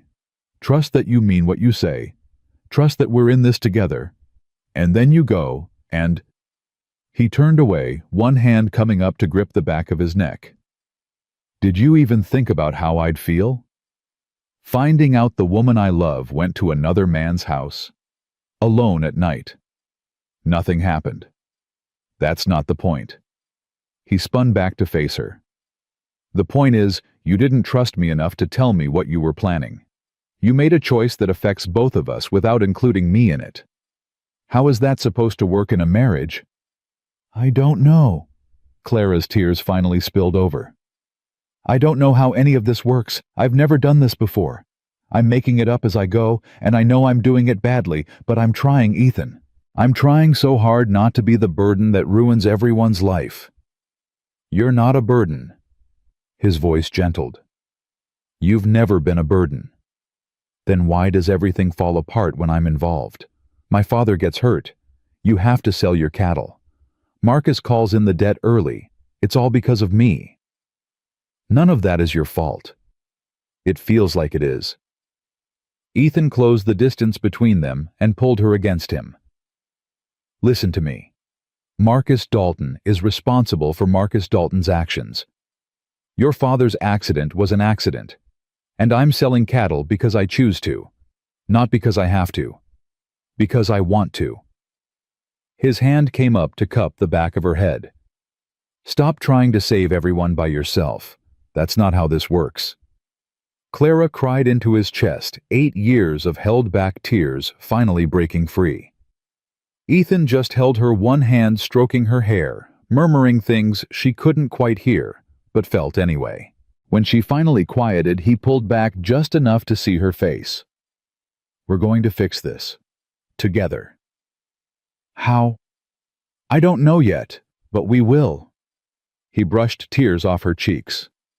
But Clara, no more secret deals. No more going to Marcus alone. If we're doing this, we do it as a team. Understand? Clara nodded. I'm sorry. I should have told you. Yeah, you should have. But his voice had lost its anger. But I'm sorry too, for yelling, for making you feel like you had to handle everything alone. You didn't. I did. Ethan's forehead touched hers. I've been alone so long I forgot how to let someone else carry weight. Forgot that relationships mean sharing burdens, not just... He stopped, then continued quietly. I'm learning too. How to be an us instead of just a me. Give me time to figure it out. If you give me time to stop being stupid. Deal. He almost smiled. Now come inside. It's cold and you're shaking. They went into the cabin. Ethan built up the fire while Clara sat wrapped in a blanket, exhaustion crashing over her like a wave. When he finished, he sat beside her and pulled her against his side. Your father knows you're here. He'll worry. I'll ride into town later. Let him know you're safe. You don't have to. I'm not leaving you alone tonight. Ethan's arm tightened around her. Not after. He didn't finish. Clara understood anyway. Not after Marcus. Not after she'd put herself in danger.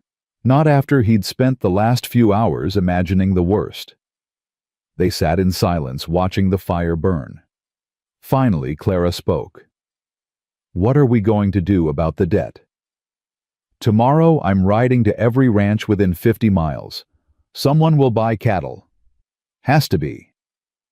And if they don't, then we'll figure out Plan B." "What's Plan B?" Ethan was quiet. "I don't know yet, but there's always another option. Always." Clara wanted to believe him, wanted to trust that everything would work out. But sitting in his arms, safe and warm, while the darkness pressed against the windows, she couldn't shake the feeling that Marcus Dalton was out there planning his next move. And this time, he wouldn't be satisfied with just money. This time, he'd want blood. Morning came too early and too bright. Clara woke to the smell of coffee and bacon, disoriented for a moment before remembering she'd fallen asleep on Ethan's sofa, wrapped in blankets that smelled like wood smoke and safety. Through the window, dawn painted the mountains pink and gold, beautiful in a way that felt almost cruel, given everything hanging over their heads. Ethan stood at the stove, already dressed, hair still damp from washing. He turned when he heard her move. "Morning. How'd you sleep?" "Better than I should have." Clara sat up, trying to smooth her wrinkled dress. "What time is it?" "Just past 6. I'm heading out soon. Want to catch the ranchers before they start their day's work." He brought her coffee in a chipped mug. "Drink this. Then I'm taking you home." "I can ride myself." "Not negotiable." His tone left no room for argument. "After last night, I'm not letting you go anywhere alone until this mess with Marcus is settled." Clara wanted to protest, wanted to say she could take care of herself. But the bruises on her arm were turning purple in the morning light, and she remembered the look on Marcus's face when she'd walked out. Ethan was right. This wasn't over. They rode into Silverstone together as the sun cleared the mountains. People were just starting to stir, shopkeepers opening doors, the blacksmith's forge already glowing. Clara felt eyes tracking them as they passed, felt the weight of judgment and speculation. Let them look. She was past caring. Thomas was waiting at the shop, face drawn with worry that shifted to relief when he saw Clara. Then his eyes went to Ethan, and something else flickered there. Understanding, maybe. Or approval. "You kept her safe." "Always will." Ethan helped Clara dismount, his hand lingering at her waist a moment longer than necessary. "I'm riding out. Won't be back until late. She stays in town today. Doesn't go anywhere alone." "Ethan, I'm not a child." "No, you're a woman who walked into Marcus Dalton's house last night and nearly gave me a heart attack." He turned to face her fully. "You stay in town. You stay safe. That's the deal." Clara opened her mouth to argue, saw the fear beneath his firmness, and closed it again. "Fine. Promise me." "I promise." Ethan nodded, then looked back at Thomas. "Keep an eye on her, and if Marcus comes around, I've got my shotgun." Thomas's voice was grim. "He sets foot in here, he'll regret it." "Good." Ethan mounted Buck again, looked down at Clara with an expression that made her chest tight. "I'll fix this." "I know." He rode out before she could say anything else, and Clara stood watching until he disappeared around the bend toward the north road where the big ranches sprawled across the territory. Thomas touched her shoulder. "Come inside. We need to talk." The shop was warm from the forge, comforting in its familiarity. Clara sat on the stool she'd sat on as a girl watching her father work and felt about 14 years old again, lost and scared and trying to be braver than she felt. "You want to tell me what happened last night?" Thomas asked quietly. So Clara told him. All of it. The deal she'd tried to make. The dinner, Marcus's threats, walking out and Ethan finding her. By the time she finished, her father's face had gone through about 6 different shades of emotion. "Clara Marie Bennett." His voice shook. "What were you thinking?" "I was thinking I couldn't watch you lose everything." "So you were willing to sell yourself instead?" "I wasn't selling." Clara stopped. That's exactly what she'd been doing. "I didn't know what else to do." Thomas limped over and gripped her shoulders. "Listen to me. This shop, this business, this debt, None of it is worth your happiness. None of it. If I lose everything tomorrow, I'll rebuild. But I can't rebuild you. Can't fix it if you sacrifice yourself for me. Papa. Your mother would be ashamed of me if she knew I'd let you even consider marrying Marcus Dalton. His voice cracked. She'd tell me the same thing I'm telling you now. We'll survive. We always have. But not if it cost you your future. Clara's throat closed. I'm scared. I know. Me too. He pulled her into a hug, awkward with his bandaged hand but fierce anyway. But Ethan's right. We figure this out together. No more lone hero nonsense from either of us. They spent the morning working side by side. Thomas couldn't do heavy smithing, but he could tend the fire, organize tools, handle the bookkeeping he'd been neglecting. Clara swept and cleaned her mind, only half on the work, the other half tracking time. Wondering which ranch Ethan had reached, whether anyone would buy cattle on short notice, whether they had a chance in hell of making this work. Around noon, Sarah Morgan appeared in the doorway. Clara, can we talk? Clara set down her broom. Of course. They stepped outside into the midday sun. Sarah glanced around to make sure they were alone, then spoke quickly.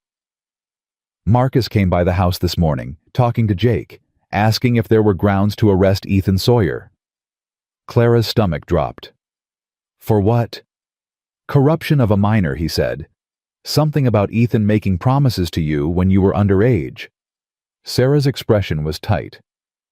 Jake told him he was fishing in an empty creek. Said there was no crime in a 14-year-old girl making a foolish promise, and no crime in a grown man being kind enough to let her down easy. Except Ethan didn't let me down easy. No, he kept that promise close for 8 years, didn't he? Sarah's voice softened. Look, Clara, I know I warned you before, about people talking. But after what I heard this morning, Marcus is dangerous. He's not going to stop until he destroys Ethan or gets you. Maybe both. I know. Then you need to be smarter than him. You and Ethan both. Sarah glanced over her shoulder. Jake thinks Marcus is planning something. Don't know what, but he's been meeting with his men, the ones who do his dirty work when legal methods don't pan out. Clara's blood went cold. You think I think Marcus Dalton is used to getting what he wants. And right now he wants you and he wants Ethan gone. Sarah gripped Clara's hand. Be careful, both of you. And if anything happens, anything at all, you come straight to us. Jake will help. I know he's supposed to stay neutral, but he's not blind to what Marcus is. Thank you. Don't thank me yet. Just stay safe. Sarah squeezed once and let go. And Clara. For what it's worth, I think you and Ethan make sense. Age doesn't matter when the feelings are real. She left before Clara could respond. The afternoon dragged. Every hour that passed without word from Ethan felt like a year. Clara tried to stay busy, tried not to think about Marcus and his men, tried not to imagine all the ways this could go wrong. But her hands shook every time she picked something up, and Thomas noticed. He'll be fine. You don't know that. I know Ethan Sawyer's been surviving on his own for 15 years. Man like that doesn't go down easy. Thomas touched her shoulder. Have faith. Clara tried. But faith felt like a luxury when reality kept pressing in from all sides. Dusk was falling when the rider appeared. Not Ethan. Jesse Pike, one of the ranch hands who worked roundup for half the territory. He dismounted fast and nearly ran into the shop. Clara, your father. You need to come, now. Clara's heart stopped. What happened? It is Ethan. They said there was a fight, up at the Morrison Ranch. He's hurt. The world tilted. How bad? Don't know. Morrison sent me to fetch you. Said Ethan was asking for you before. Jesse stopped. You should come. Clara was moving before thought caught up. Thomas grabbed her arm. I'm coming with you. Papa, you can't ride. I'm coming. No room for argument. Jesse, get the wagon. The ride to Morrison Ranch took 30 minutes that felt like 30 hours. Clara's mind raced through possibilities, each worse than the last. Ethan hurt, Ethan bleeding, Ethan asking for her, which meant he was conscious, but also meant something bad enough had happened that he needed to see her. Morrison Ranch appeared through the twilight lamplight spilling from the windows. Frank Morrison met them at the door, his expression grim. "He's inside. Doc's with him now." Clara pushed past without ceremony, found Ethan sitting at the kitchen table, shirt off, the doctor stitching a gash across his ribs. His face was bruised, lips, split knuckles, bloody, but he was upright, conscious, alive. Relief hit her so hard she nearly fell. Ethan looked up, saw her, and something eased in his expression. "Clara." "What happened?" She crossed to him, hands hovering, wanting to touch but afraid to hurt him. "Marcus's men." Ethan's voice was rough. "3 of them. Jumped me on the road back from the Hendricks place." The doctor, old Doc Rafferty, who'd been stitching up ranch hands since before Clara was born, tied off the thread and stepped back. "You're lucky. That knife could have gone a lot deeper. As it is, you'll be sore for a few weeks, but nothing's permanently damaged."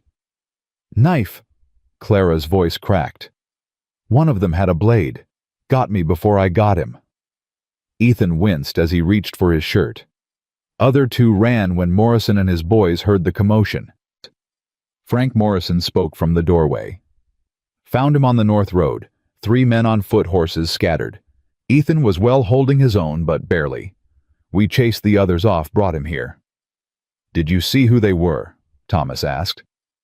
"Wore masks, but I recognized one by his walk. Pete Garrison. Works for Marcus at the bank." Morrison's jaw set. This was planned. They were waiting for him. Clara's hands clenched into fists. "Where is he? Where's Marcus?" "Clara, no." Ethan reached for her, winced. "He tried to have you killed." "We don't know that for sure." "The hell we don't." Clara's voice rose. "Sarah warned me this morning. Said Marcus was planning something. And now you're sitting here bleeding because his men ambushed you. Which is exactly why you're not going anywhere near him."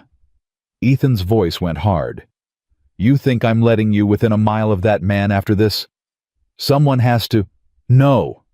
He stood swaying slightly and caught her shoulders. "No, we do this smart. We do this legal. Sheriff Morgan." "Can't do anything without proof," Thomas finished quietly. "And Garrison will deny everything. Marcus will have alibis lined up. We all know how this works." Silence fell heavy, because Thomas was right. In a town where Marcus Dalton owned the bank and half the businesses depended on his goodwill, proof meant nothing. Money talked louder. "So what do we do?" Clara asked finally. "Just let him keep coming after us." "No." Ethan's voice was quiet, but absolute. "We end this, but we do it right." "How?" "I'm still working on that part." He swayed again, and Doc Rafferty pushed him back into the chair. "What you're going to do right now is rest. You've lost blood, and you're in shock, even if you're too stubborn to admit it." The doctor looked at Morrison. "He needs to stay here tonight. He's in no condition to ride." "No." Ethan shook his head. "I need to get Clara home. Need to make sure she's safe." "I'll take her," Morrison said. "My boys will ride escort. Nobody's touching her with 6 armed men around." "I'm not leaving you." Clara's voice cracked. Not when you're hurt." Ethan looked up at her, and she saw how much the bravado was costing him. Saw the pain he was trying to hide, the exhaustion pulling at his features. "You can't stay here. It's not proper." "I don't care about proper." "Clara." "I'm staying." She looked at Morrison. "If that's all right with you." Frank Morrison smiled slightly. "Reckon I can spare a room. Doc can stay too, keep an eye on the patient." It's settled then. Clara sat in the chair beside Ethan, took his hand, the one that wasn't bloody, and held it like a lifeline. "I'm not leaving you." Ethan looked like he wanted to argue, but exhaustion won, and he just nodded. All right. Thomas spoke from the doorway. I'm going back to town. Going to talk to Jake Morgan. Even if we can't prove anything, he needs to know what happened. Be careful, Ethan said. You too, son. Thomas met Clara's eyes. You keep him alive. I will. After her father left after Morrison and his hands went back to evening chores, after Doc Rafferty disappeared to find coffee, Clara and Ethan sat alone in the kitchen. The lamp flickered. Night pressed against the windows. And Clara finally let herself feel the fear she'd been holding back since Jesse Pike rode up with news of the fight. You could have died. Her voice shook. But I didn't. You could have. She gripped his hand tighter. If Morrison hadn't come. If they'd had more men. If that knife had gone deeper. But it didn't. Ethan pulled their joined hands to his chest, holding them over his heart. I'm here. I'm alive. And I'm not going anywhere. Marcus won't stop. I know. He's going to keep coming until... Clara couldn't finish. Until what? Until he kills me, runs you out of town, destroys your father. Ethan's voice went quiet. Maybe, but he's going to have to work a lot harder than sending 3 men with knives. This isn't funny. I know it's not. He touched her face with his free hand, thumb brushing her cheekbone. But I need you to understand something. I've been alone for 15 years, survived winters that killed weaker men, fought off wolves and outlaws and every hard thing this territory could throw at me. I survived all of that. You know why? Clara shook her head, not trusting her voice. Because I had nothing to lose. Nothing worth living for except the next day and the day after that. His eyes held hers. But now I do. I have you. And that means I've got something worth fighting for, worth surviving for. Marcus Dalton and all his money and all his men don't scare me half as much as the thought of losing you. You're not going to lose me. Then trust me to handle this, to keep us both safe. He leaned his forehead against hers. I've got a plan. It's not a good one, but it's something. What plan? Tomorrow I'm going to see Marcus, face to face, private. Clara jerked back. Absolutely not. It's the only way. He just tried to have you killed. Which is why he won't be expecting me to walk into his office like nothing happened. Ethan's voice was calm. Too calm. He thinks he's won, thinks he's scared me off. But he doesn't know me very well if he thinks that. Ethan, please. I'm not going to hurt him. Not unless he makes me. His jaw set. But I am going to make sure he understands that if he comes after you or your father again, I will end him. Legal or not. Consequences or not. He needs to know that. And then what? He'll just back off? Maybe. Maybe not. But at least he'll know where things stand. Ethan's hand tightened on hers. I'm done playing by his rules. Done letting him manipulate and threaten and hurt people I love. Time he understood what happens when you push a patient man too far. Clara wanted to argue, wanted to lock him in this room and never let him anywhere near Marcus Dalton. But she looked at his face, battered and bruised, but absolutely certain, and knew arguing would be pointless. I'm coming with you. No. Yes. Her voice matched his for stubbornness. If you're walking into his office, I'm walking in beside you. We do this together. Remember? Ethan looked like he wanted to refuse. But something in her expression must have convinced him because he finally nodded. Together. But if things go bad, if he threatens you or pulls a weapon or anything, you run. Understand? Only if you run too. Clara. Together. That's the deal. She leaned in and kissed him, careful of his split lip, gentle as breathing. We started this together. We'll finish it together. Ethan's hand came up to cup the back of her head, holding her close. You're the stubbornest woman I've ever met. Good thing you love stubborn. Good thing. He kissed her again, deeper this time, despite the pain it must have caused. When they pulled apart, his eyes were bright. "Tomorrow, then. We go talk to Marcus, set the terms." "What terms?" "The ones where he leaves us alone or I make him regret he was ever born." Ethan's voice went cold as winter steel.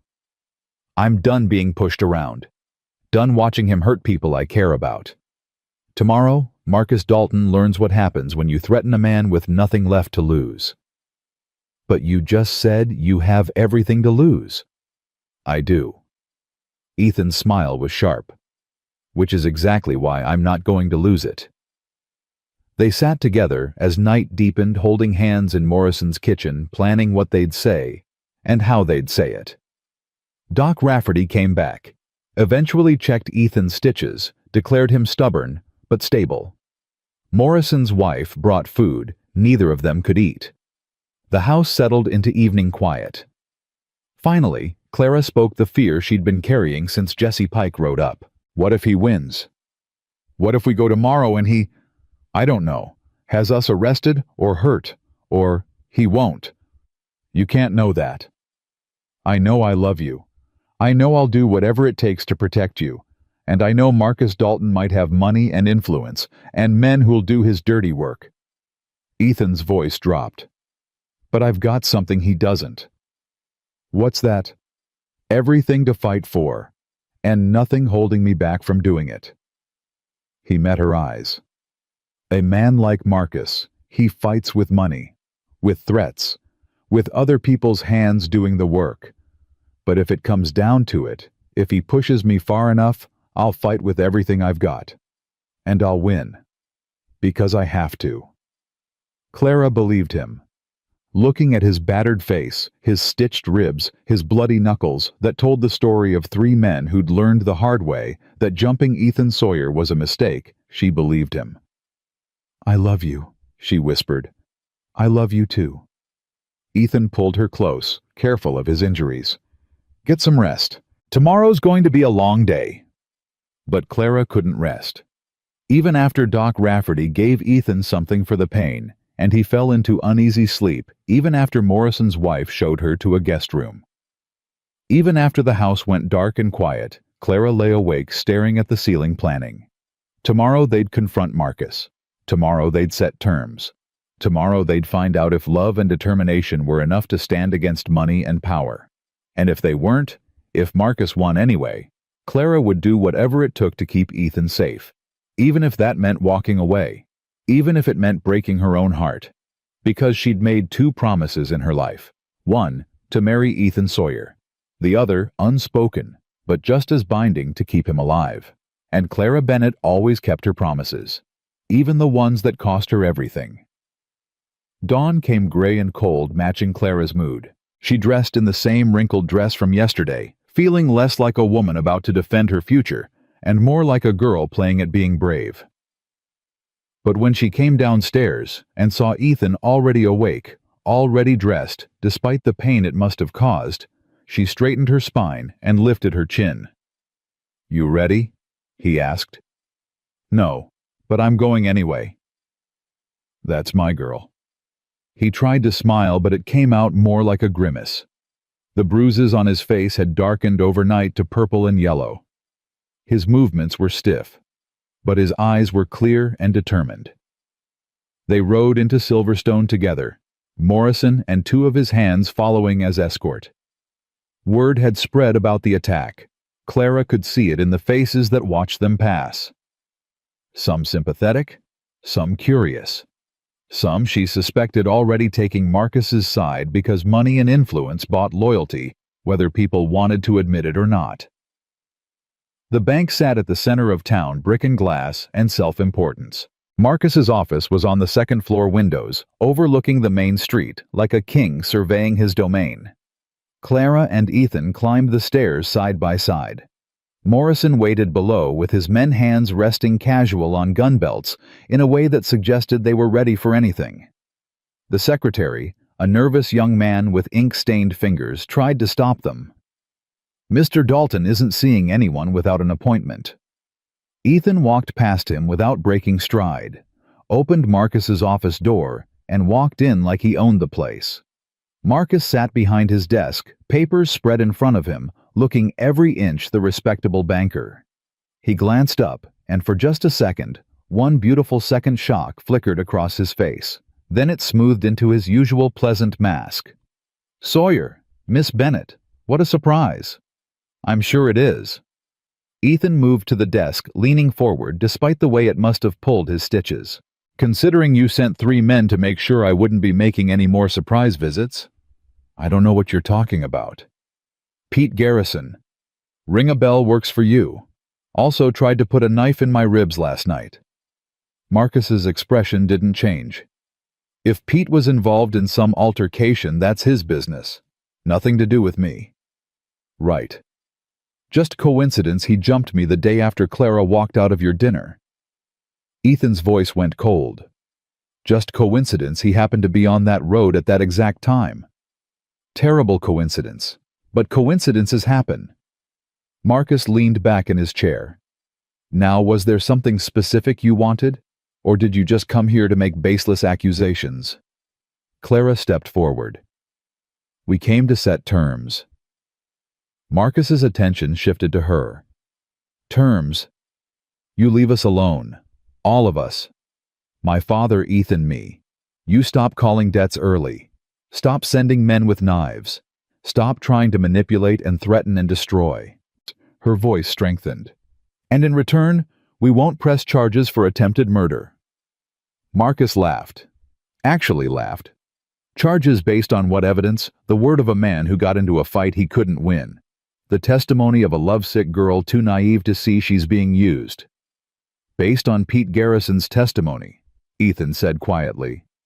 "When Sheriff Morgan brings him in for questioning, when he's faced with charges that could see him hanged. Think he'll keep protecting you then?" Something flickered in Marcus's expression. Not quite fear, but close enough. "Pete's loyal. Everyone's loyal until the rope gets measured." Ethan straightened. "Here's what's going to happen. You're going to extend Thomas Bennett's debt back to the original terms. 3 months. No early collection. No threats. When that time comes, we'll pay. Every penny.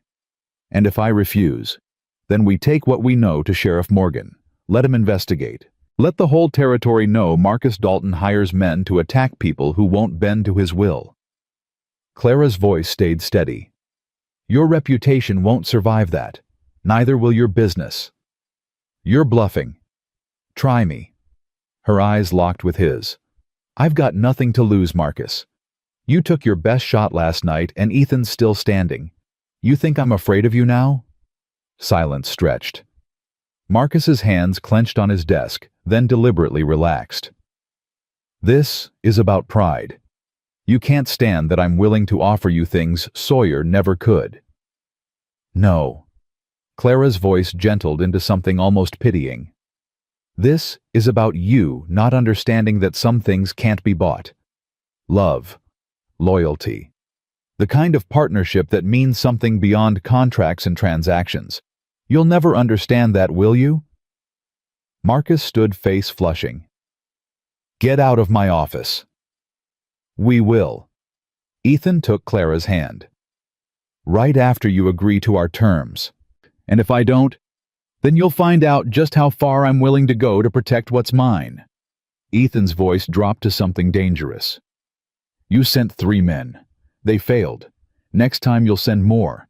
But eventually, you'll run out of men willing to risk their lives for your pride. And when that happens, when it's just you and me with no one to hide behind, you'll wish you'd taken the deal." Marcus stared at them, jaw working. "Finally, 3 months. Original terms. But if you default, if you're even 1 day late, I foreclose immediately. No exceptions." "Agreed." Ethan held out his hand. Marcus looked at it like it might bite him, but he shook grip, deliberately crushing. Ethan didn't flinch. "Now get out." Clara and Ethan turned to go. At the door, Clara stopped and looked back. "Marcus? For what it's worth, I'm sorry. Not for choosing Ethan, but for whatever happened to you that made you think people could be owned." She walked out before he could respond. Downstairs, Morrison waited with raised eyebrows. Well, 3 months, Ethan said. We've got 3 months. And then we pay the debt and get Marcus Dalton out of our lives forever. He squeezed Clara's hand. Together. They walked out of the bank into morning sunlight, and for the first time in days, Clara felt like she could breathe. 3 months felt like 3 years and 3 seconds all at once. Clara watched the calendar like it was counting down to either salvation or destruction, unable to tell which until the final day came. The town watched too, some with hope, others with morbid curiosity waiting to see if the unlikely couple would pull off what everyone said was impossible. Ethan threw himself into work with the kind of desperate determination that scared Clara sometimes. He sold cattle at every auction within riding distance, taking prices that made her wince, but that he accepted without complaint. He hired himself out for jobs he'd normally turn down, breaking horses, mending fence, anything that paid. She'd find him working by lantern light long after dark, should have sent him to bed. Jaw set, hands moving with mechanical precision. "You're going to work yourself to death," she said one night standing in his barn doorway, watching him repair tack that probably wasn't worth the effort. "I'm going to work us free." He didn't look up. Different thing. "Ethan, you've barely slept in weeks." "I'll sleep when we've paid the debt." Clara crossed to him and physically took the leather from his hands. "You'll sleep now. For a few hours at least. You're no good to anyone if you collapse." He looked at her then, and she saw the exhaustion carved into every line of his face. The fear he wouldn't admit to. The weight of knowing that if he failed, it wasn't just him who'd pay the price. What if it's not enough? His voice cracked on the words. What if we get to that final day and we're still short? Then we'll figure something out. Together. Clara touched his face, feeling the rough beard he hadn't had time to shave. "But killing yourself won't help. Come inside. Rest. Let me take care of you for once." Ethan let her lead him into the cabin. Let her push him down on the sofa. Let her pull off his boots and cover him with blankets. He was asleep before she finished, exhaustion finally winning over willpower. Clara sat beside him in the firelight and did her own calculation. They had 2 weeks left. Ethan had raised maybe $400 through sheer force of will and endless work. Her small inheritance had contributed another 50. They were close, so painfully close. But close wasn't enough when Marcus Dalton was counting every penny and waiting for them to fail. She must have dozed because she woke to voices outside. Male voices. Angry. Clara shot to her feet, heart hammering. Ethan was already awake, already moving toward the door with a rifle in his hands. He caught her eye and shook his head. "Stay back." But Clara wasn't staying anywhere. She grabbed the shotgun Ethan kept loaded by the door and followed him out into the darkness. 4 men on horses. Even in the dim light from the cabin, Clara recognized Pete Garrison. The man who'd tried to kill Ethan. The man who worked for Marcus. "Sawyer," Garrison's voice carried. "We got business." "No, we don't." Ethan's rifle stayed steady. "You're on my land. Turn around and leave." "Can't do that. Mr. Dalton sent us. Said to remind you the debt comes due in 2 weeks. Said to make sure you understand there won't be no extensions this time." "I heard him the first time. Now get off my property." "Or what you'll shoot." Garrison laughed. "That's 4 witnesses against 1 man. Sheriff Morgan would have to arrest you." "Then I'll make sure you're too dead to witness anything." Ethan's voice went cold. "Your choice. Leave now or stay forever. I'm past caring which." Clara stepped up beside him, shotgun raised. Her hands shook, but her voice didn't. "That's 2 guns against 4 men. Better odds than you had last time. Want to try again?" Garrison's horse danced nervously. The other men looked uncertain. Finally, Garrison spat on the ground. "You got 2 weeks. Then we'll see how brave you are when Mr. Dalton owns everything you got." They rode off into the darkness, and Clara's knees nearly gave out. Ethan caught her, steadied her, took the shotgun before she could drop it. "You all right?" "No." Her voice shook now. I'm terrified. They could have, you could have, but they didn't, and I didn't. He pulled her against him. They were just trying to scare us. Marcus's way of applying pressure. It's working. Clara's fingers clenched in his shirt. Ethan, what are we going to do? Even if we raise the full 500, Marcus will find some other way to hurt us. Some other debt to call in. Some other threat. It'll never end. Yes, it will. Ethan's voice was quiet but absolute. After we pay this debt, we're done with him. Done with this town if we have to be. We'll go somewhere Marcus Dalton's money doesn't reach. And leave my father? We'll take him with us. Start over. All three of us. He pulled back to look at her face. I know that's not what you wanted. I know you came back here because this was home. But Clara, home is wherever you are. She said it firmly, meaning every word. If we have to leave Silverstone, we leave, as long as we're together. Relief flooded his expression. You mean that? I've spent 8 years proving I mean what I say. When are you going to start believing me? Ethan laughed a real laugh, the first she'd heard in weeks, and kissed her hard. I believe you. God help me, I believe you. They went back inside, but neither could sleep after that. Just sat by the fire holding hands and making plans for a future that felt both closer and farther away than ever. Morning came with unexpected news. Clara rode into town to buy supplies and found the main street buzzing with gossip.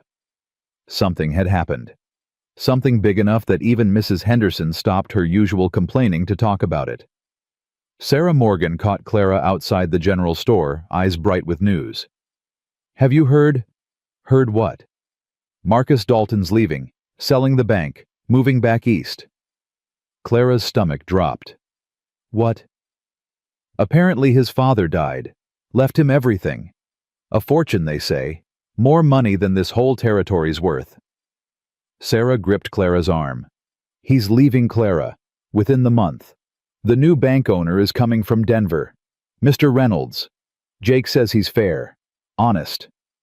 But the debt will transfer to the new owner, under the original terms, 3 months from signing, which means you've got...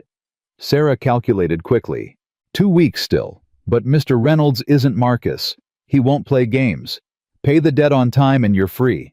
Simple as that. Clara's head spun. Marcus is really leaving. Train tickets already bought. He's packing up the house now. Sarah's expression softened. You won, both of you. You stood up to him and you won. Clara wanted to feel relief, wanted to feel triumph. But all she felt was numb. They weren't safe yet. Still had to raise that last $50. Still had to pay on time or risk everything with a new banker they didn't know. She thanked Sarah and rode straight to Sawyer Ranch. Found Ethan in the corral, and the look on her face brought him running. What's wrong? Clara told him everything, watched his expression shift from confusion to disbelief to something that might have been hope. He's leaving. Yes. Just leaving, giving up. Apparently he got a better offer. Clara tried to smile. Turns out we weren't worth staying for. Ethan was quiet for a long moment. Then, we still need $50. I know. And we've got 2 weeks to find it. I know that too. He looked at her, and Clara saw the calculations running behind his eyes. The same calculations she'd been doing for days. They'd sold everything they could sell, done every job available, scraped together every penny from every source, and they were still $50 short. There might be one more option. Ethan's voice was careful. The Hendricks family. They've been wanting to buy my north pasture. Said they'd pay $200 for it. Clara's heart sank. That's your best grazing land. It's land. We can live without it. Ethan, we can't live without clearing this debt. He gripped her shoulders. It's just land, Clara. Just dirt and grass. I'd sell every acre I own if it meant keeping you safe. You love that land. I love you more. He said it simply, like it was the most obvious thing in the world. I'll ride over tomorrow. Make the deal. But that night, lying in her small room above her father's shop, Clara couldn't sleep. Kept thinking about Ethan's face when he talked about his ranch. The pride in his voice when he showed her the fence lines he'd built by hand. The way he'd worked 15 years to build something that was his. And now he'd sell the best part of it. For her. For a debt that was really her father's. For a future they might not even get to have in Silverstone. She got up before dawn, dressed quietly, and slipped out before her father woke. But she didn't go to Sawyer Ranch. Instead, she climbed the hill to the Dalton house. Marcus was loading a wagon when she arrived, supervised by the same tired housekeeper Clara had met months ago. He looked up, surprise flickering across his face, before settling into something harder. "Clara, come to gloat." "No." She dismounted, walked to him with her head high. "I came to make one final offer. I'm not interested in... You gave me something once." Clara pulled off her gloves, revealing her hands. "A piece of advice. You said love doesn't pay debts, doesn't put food on the table. You were right about that. But you were wrong about one thing." "What's that?" "Love makes you fight harder than money ever could. Makes you willing to do things pride would normally prevent." She met his eyes. "I'm here to ask you to forgive my father's debt. All of it. Not for me. Not even for him. But because you're about to leave here with more money than you could spend in 3 lifetimes and $50 is all that stands between us and losing everything." Marcus stared at her. "You're asking for charity." "I'm asking for mercy. There's a difference." "Why should I show you mercy?" "You chose Sawyer, embarrassed me in front of the whole town, made me look like a fool. Because I think somewhere under all that pride and anger you're not a bad man. You're just a lonely one." Clara's voice softened. "I think you wanted someone to choose you. Not your money, not your position. Just you. And I couldn't give you that because my heart already belonged to someone else.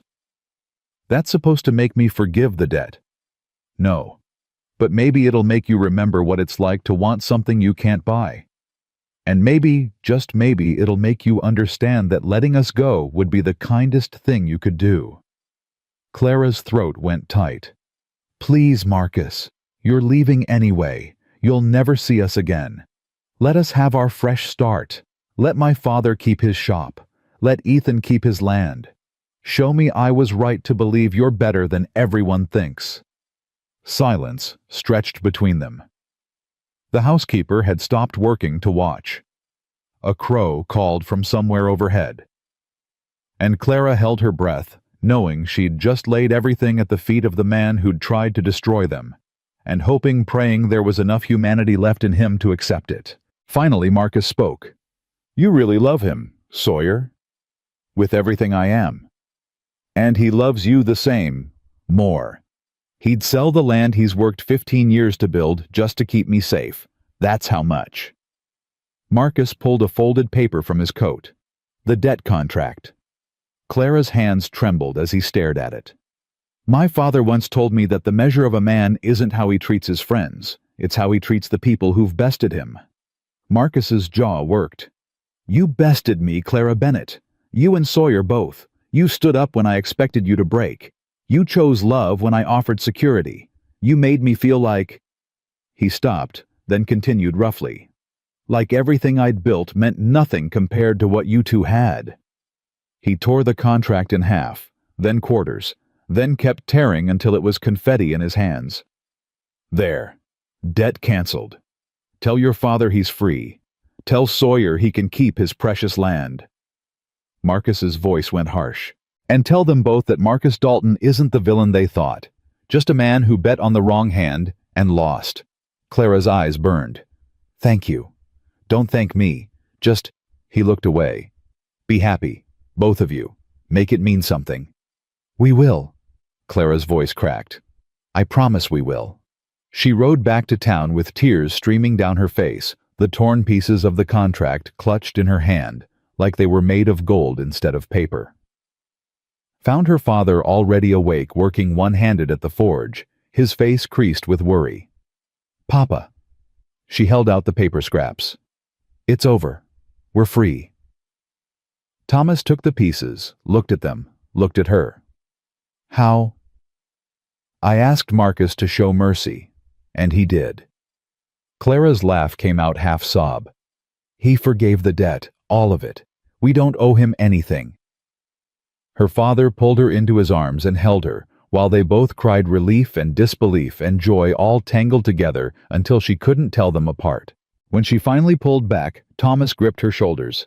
You did this. You saved us. We all did. Clara wiped her eyes. But now I need to tell Ethan before he sells his land. She rode to Sawyer Ranch faster than safety allowed, heart hammering with urgency. Found Ethan already mounted, clearly heading out to meet the Hendricks family. She reined up in front of him, breathless. Don't! Don't what? Don't sell your land. We don't need the money. She pulled out the torn contract. Marcus forgave the debt. We're free. Ethan stared at the paper scraps like they might bite him. He what? Forgave it. All of it.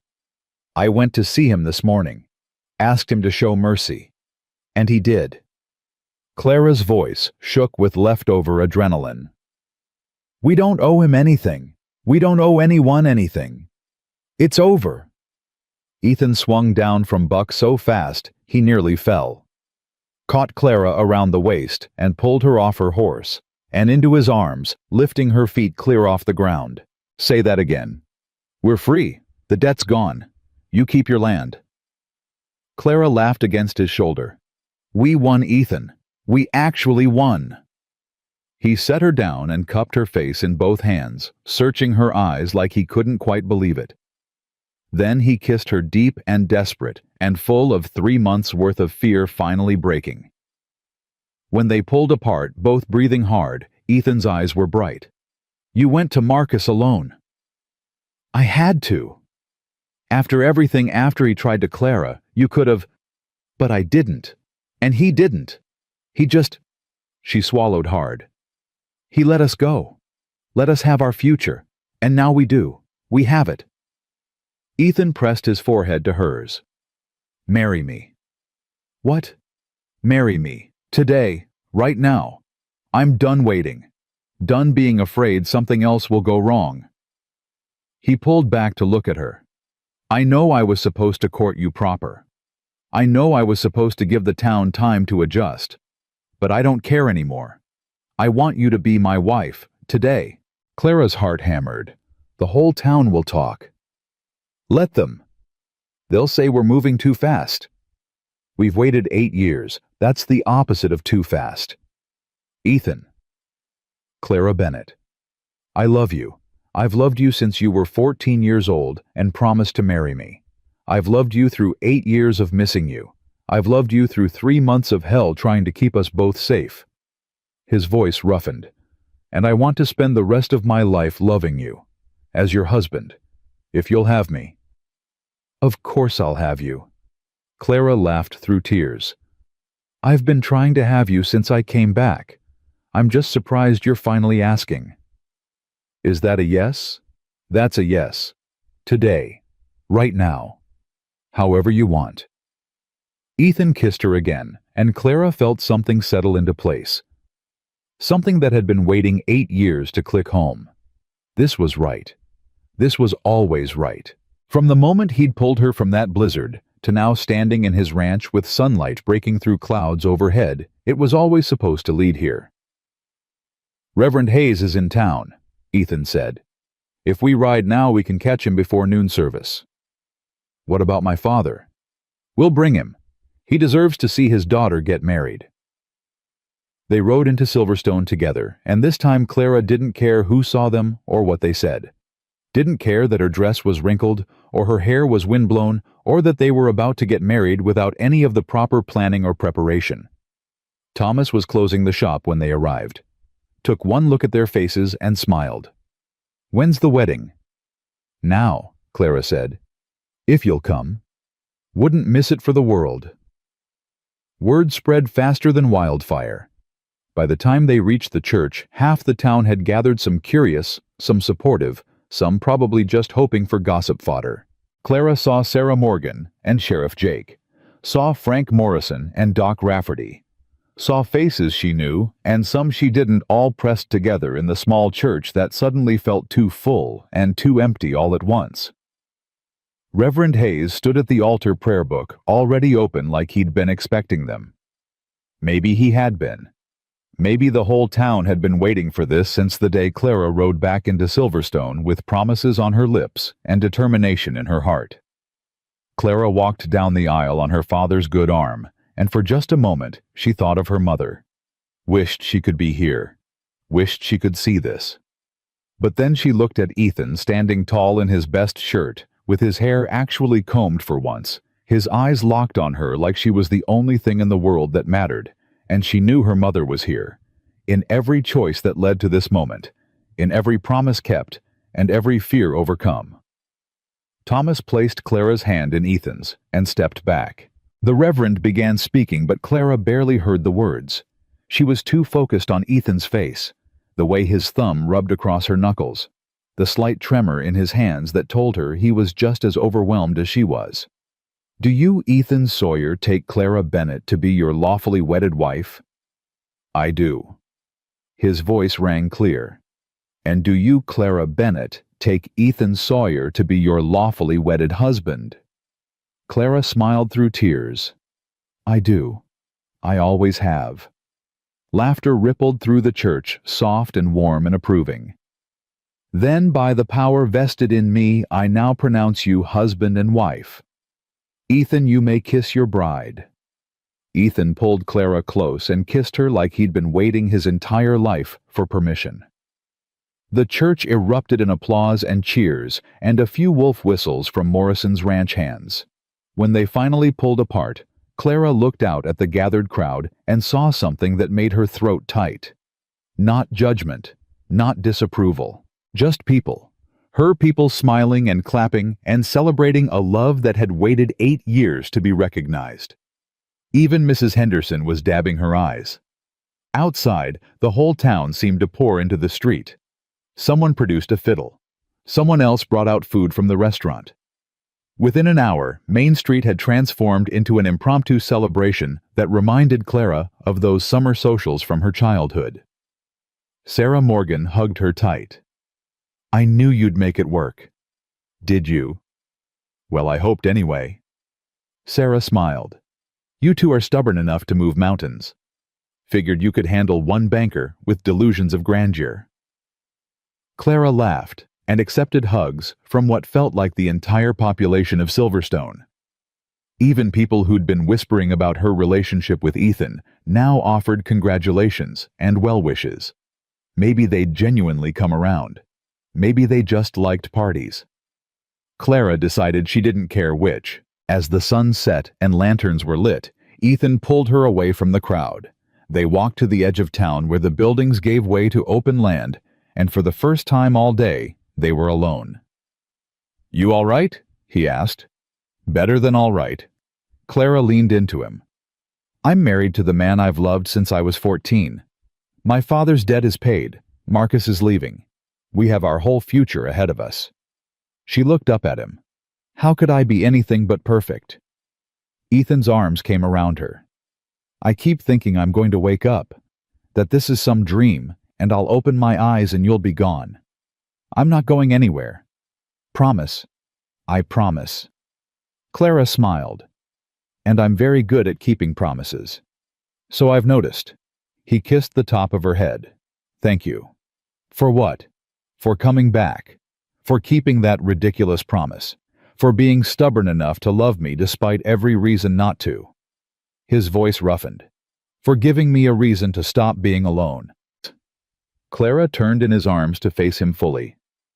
"Thank you for being worth coming back for keeping my mother's ribbon for 8 years, for fighting for us even when it seemed impossible." She touched his face. "For being exactly who you are." They stood together as the stars came out, as the celebration continued without them, as the future they'd fought so hard for finally began. Tomorrow, they'd go back to the ranch. Tomorrow, they'd start building their life together properly. Tomorrow, they'd figure out all the small practical things that marriage required. But tonight, They just held each other and breathed, and let themselves believe that sometimes, against all odds, promises made by 14-year-old girls really did come true. The lonely cowboy wasn't lonely anymore. The girl who'd promised to marry him had kept her word, and together they'd won something more valuable than money or land or approval. They'd won each other. And that was enough. That was everything. 1 year later, Clara stood on the porch of Sawyer Ranch, her ranch now too, watching the sun set over land that stretched as far as she could see. Her hand rested on her swollen belly, feeling the life growing inside her. Their child.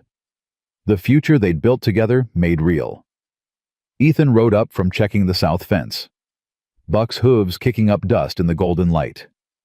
He dismounted and climbed the porch steps, pulling Clara into his arms, despite her protests about being too big and ungainly. "You're beautiful," he murmured against her hair. "I'm enormous. Beautifully enormous." He placed his hand over hers on her belly, and Clara felt their child kick in response. Ethan's face lit up like it did every time. Strong, like her mother. Could be a boy. Either way, strong. He kissed her softly. "How was town?" "Good. Sarah says the baby could come any day now. She's got everything ready." Clara smiled. "And Mrs. Henderson stopped me outside the store. Said she always knew we'd make it work." "Did she now?" "Apparently we were her favorite love story all along." Ethan laughed, the sound that still made Clara's heart skip. People remember things how they want. "Let them." Clara leaned into him. "We know the truth." The truth was, they'd fought for this. Had faced down threats and debts and a whole town's skepticism. Had proven that sometimes age was just a number and promises were worth keeping, and love was stronger than money or influence or any obstacle thrown in its path. Marcus Dalton had left Silverstone the day after forgiving the debt. Word had reached them 6 months later that he'd married some society woman in Boston. Clara hoped he'd found whatever he was looking for, hoped he'd learned that some things couldn't be bought or forced. Thomas had healed. His hand would never be quite right, but he was back at the forge working with an apprentice now. Planning to teach his grandchild the trade someday, he said. Planning to pass on what generations of Bennetts had built. And Sawyer Ranch thrived. The cattle Ethan hadn't had to sell had multiplied. The land he hadn't had to forfeit had yielded good grazing. They'd bought the north pasture back from the Hendricks family at a fair price, and now the ranch was whole again, growing, prospering. But none of that mattered as much as this standing on the porch with her husband's arms around her and their child between them, and the future stretching out like the land before them. Endless. Full of possibility. Theirs. "Do you ever regret it?" Ethan asked quietly. Giving up Boston. The education. The life you could have had. Not for a second. Clara turned in his arms. "This is the life I chose, the life I fought for, the life I always wanted." She kissed him. "You're the life I always wanted. Even when I tried to send you away. Especially then. Made it more satisfying when you finally gave up and admitted you loved me." Ethan smiled against her lips. "Stubborn woman." "Lucky man." "Very lucky." He pulled back to look at her face, and Clara saw everything she needed to see in his eyes. Love. Certainty. A future neither of them was afraid of anymore. "I love you, Clara Sawyer." "I love you too." She placed his hand more firmly on her belly. "And I kept my promise. Took 8 years longer than expected, but I kept it." "That you did." Ethan's voice went soft with wonder. "That you did." They stood together as the sun disappeared and the first stars emerged, and somewhere inside the house, the life they'd built together waited to be lived. A life born from a blizzard and a promise, and the stubborn determination of two people who refused to let the world tell them what was possible. Clara Bennett had told a lonely cowboy she'd marry him when she was old enough. At 22, she'd kept her word, and in doing so, she'd proven that some promises were worth waiting for, worth fighting for, worth everything it took to make them real. The lonely cowboy had found his home. The girl had become a woman. And together, they'd built something that money couldn't buy and time couldn't erode. They'd built forever. And it started with a promise that never should have mattered, but always did.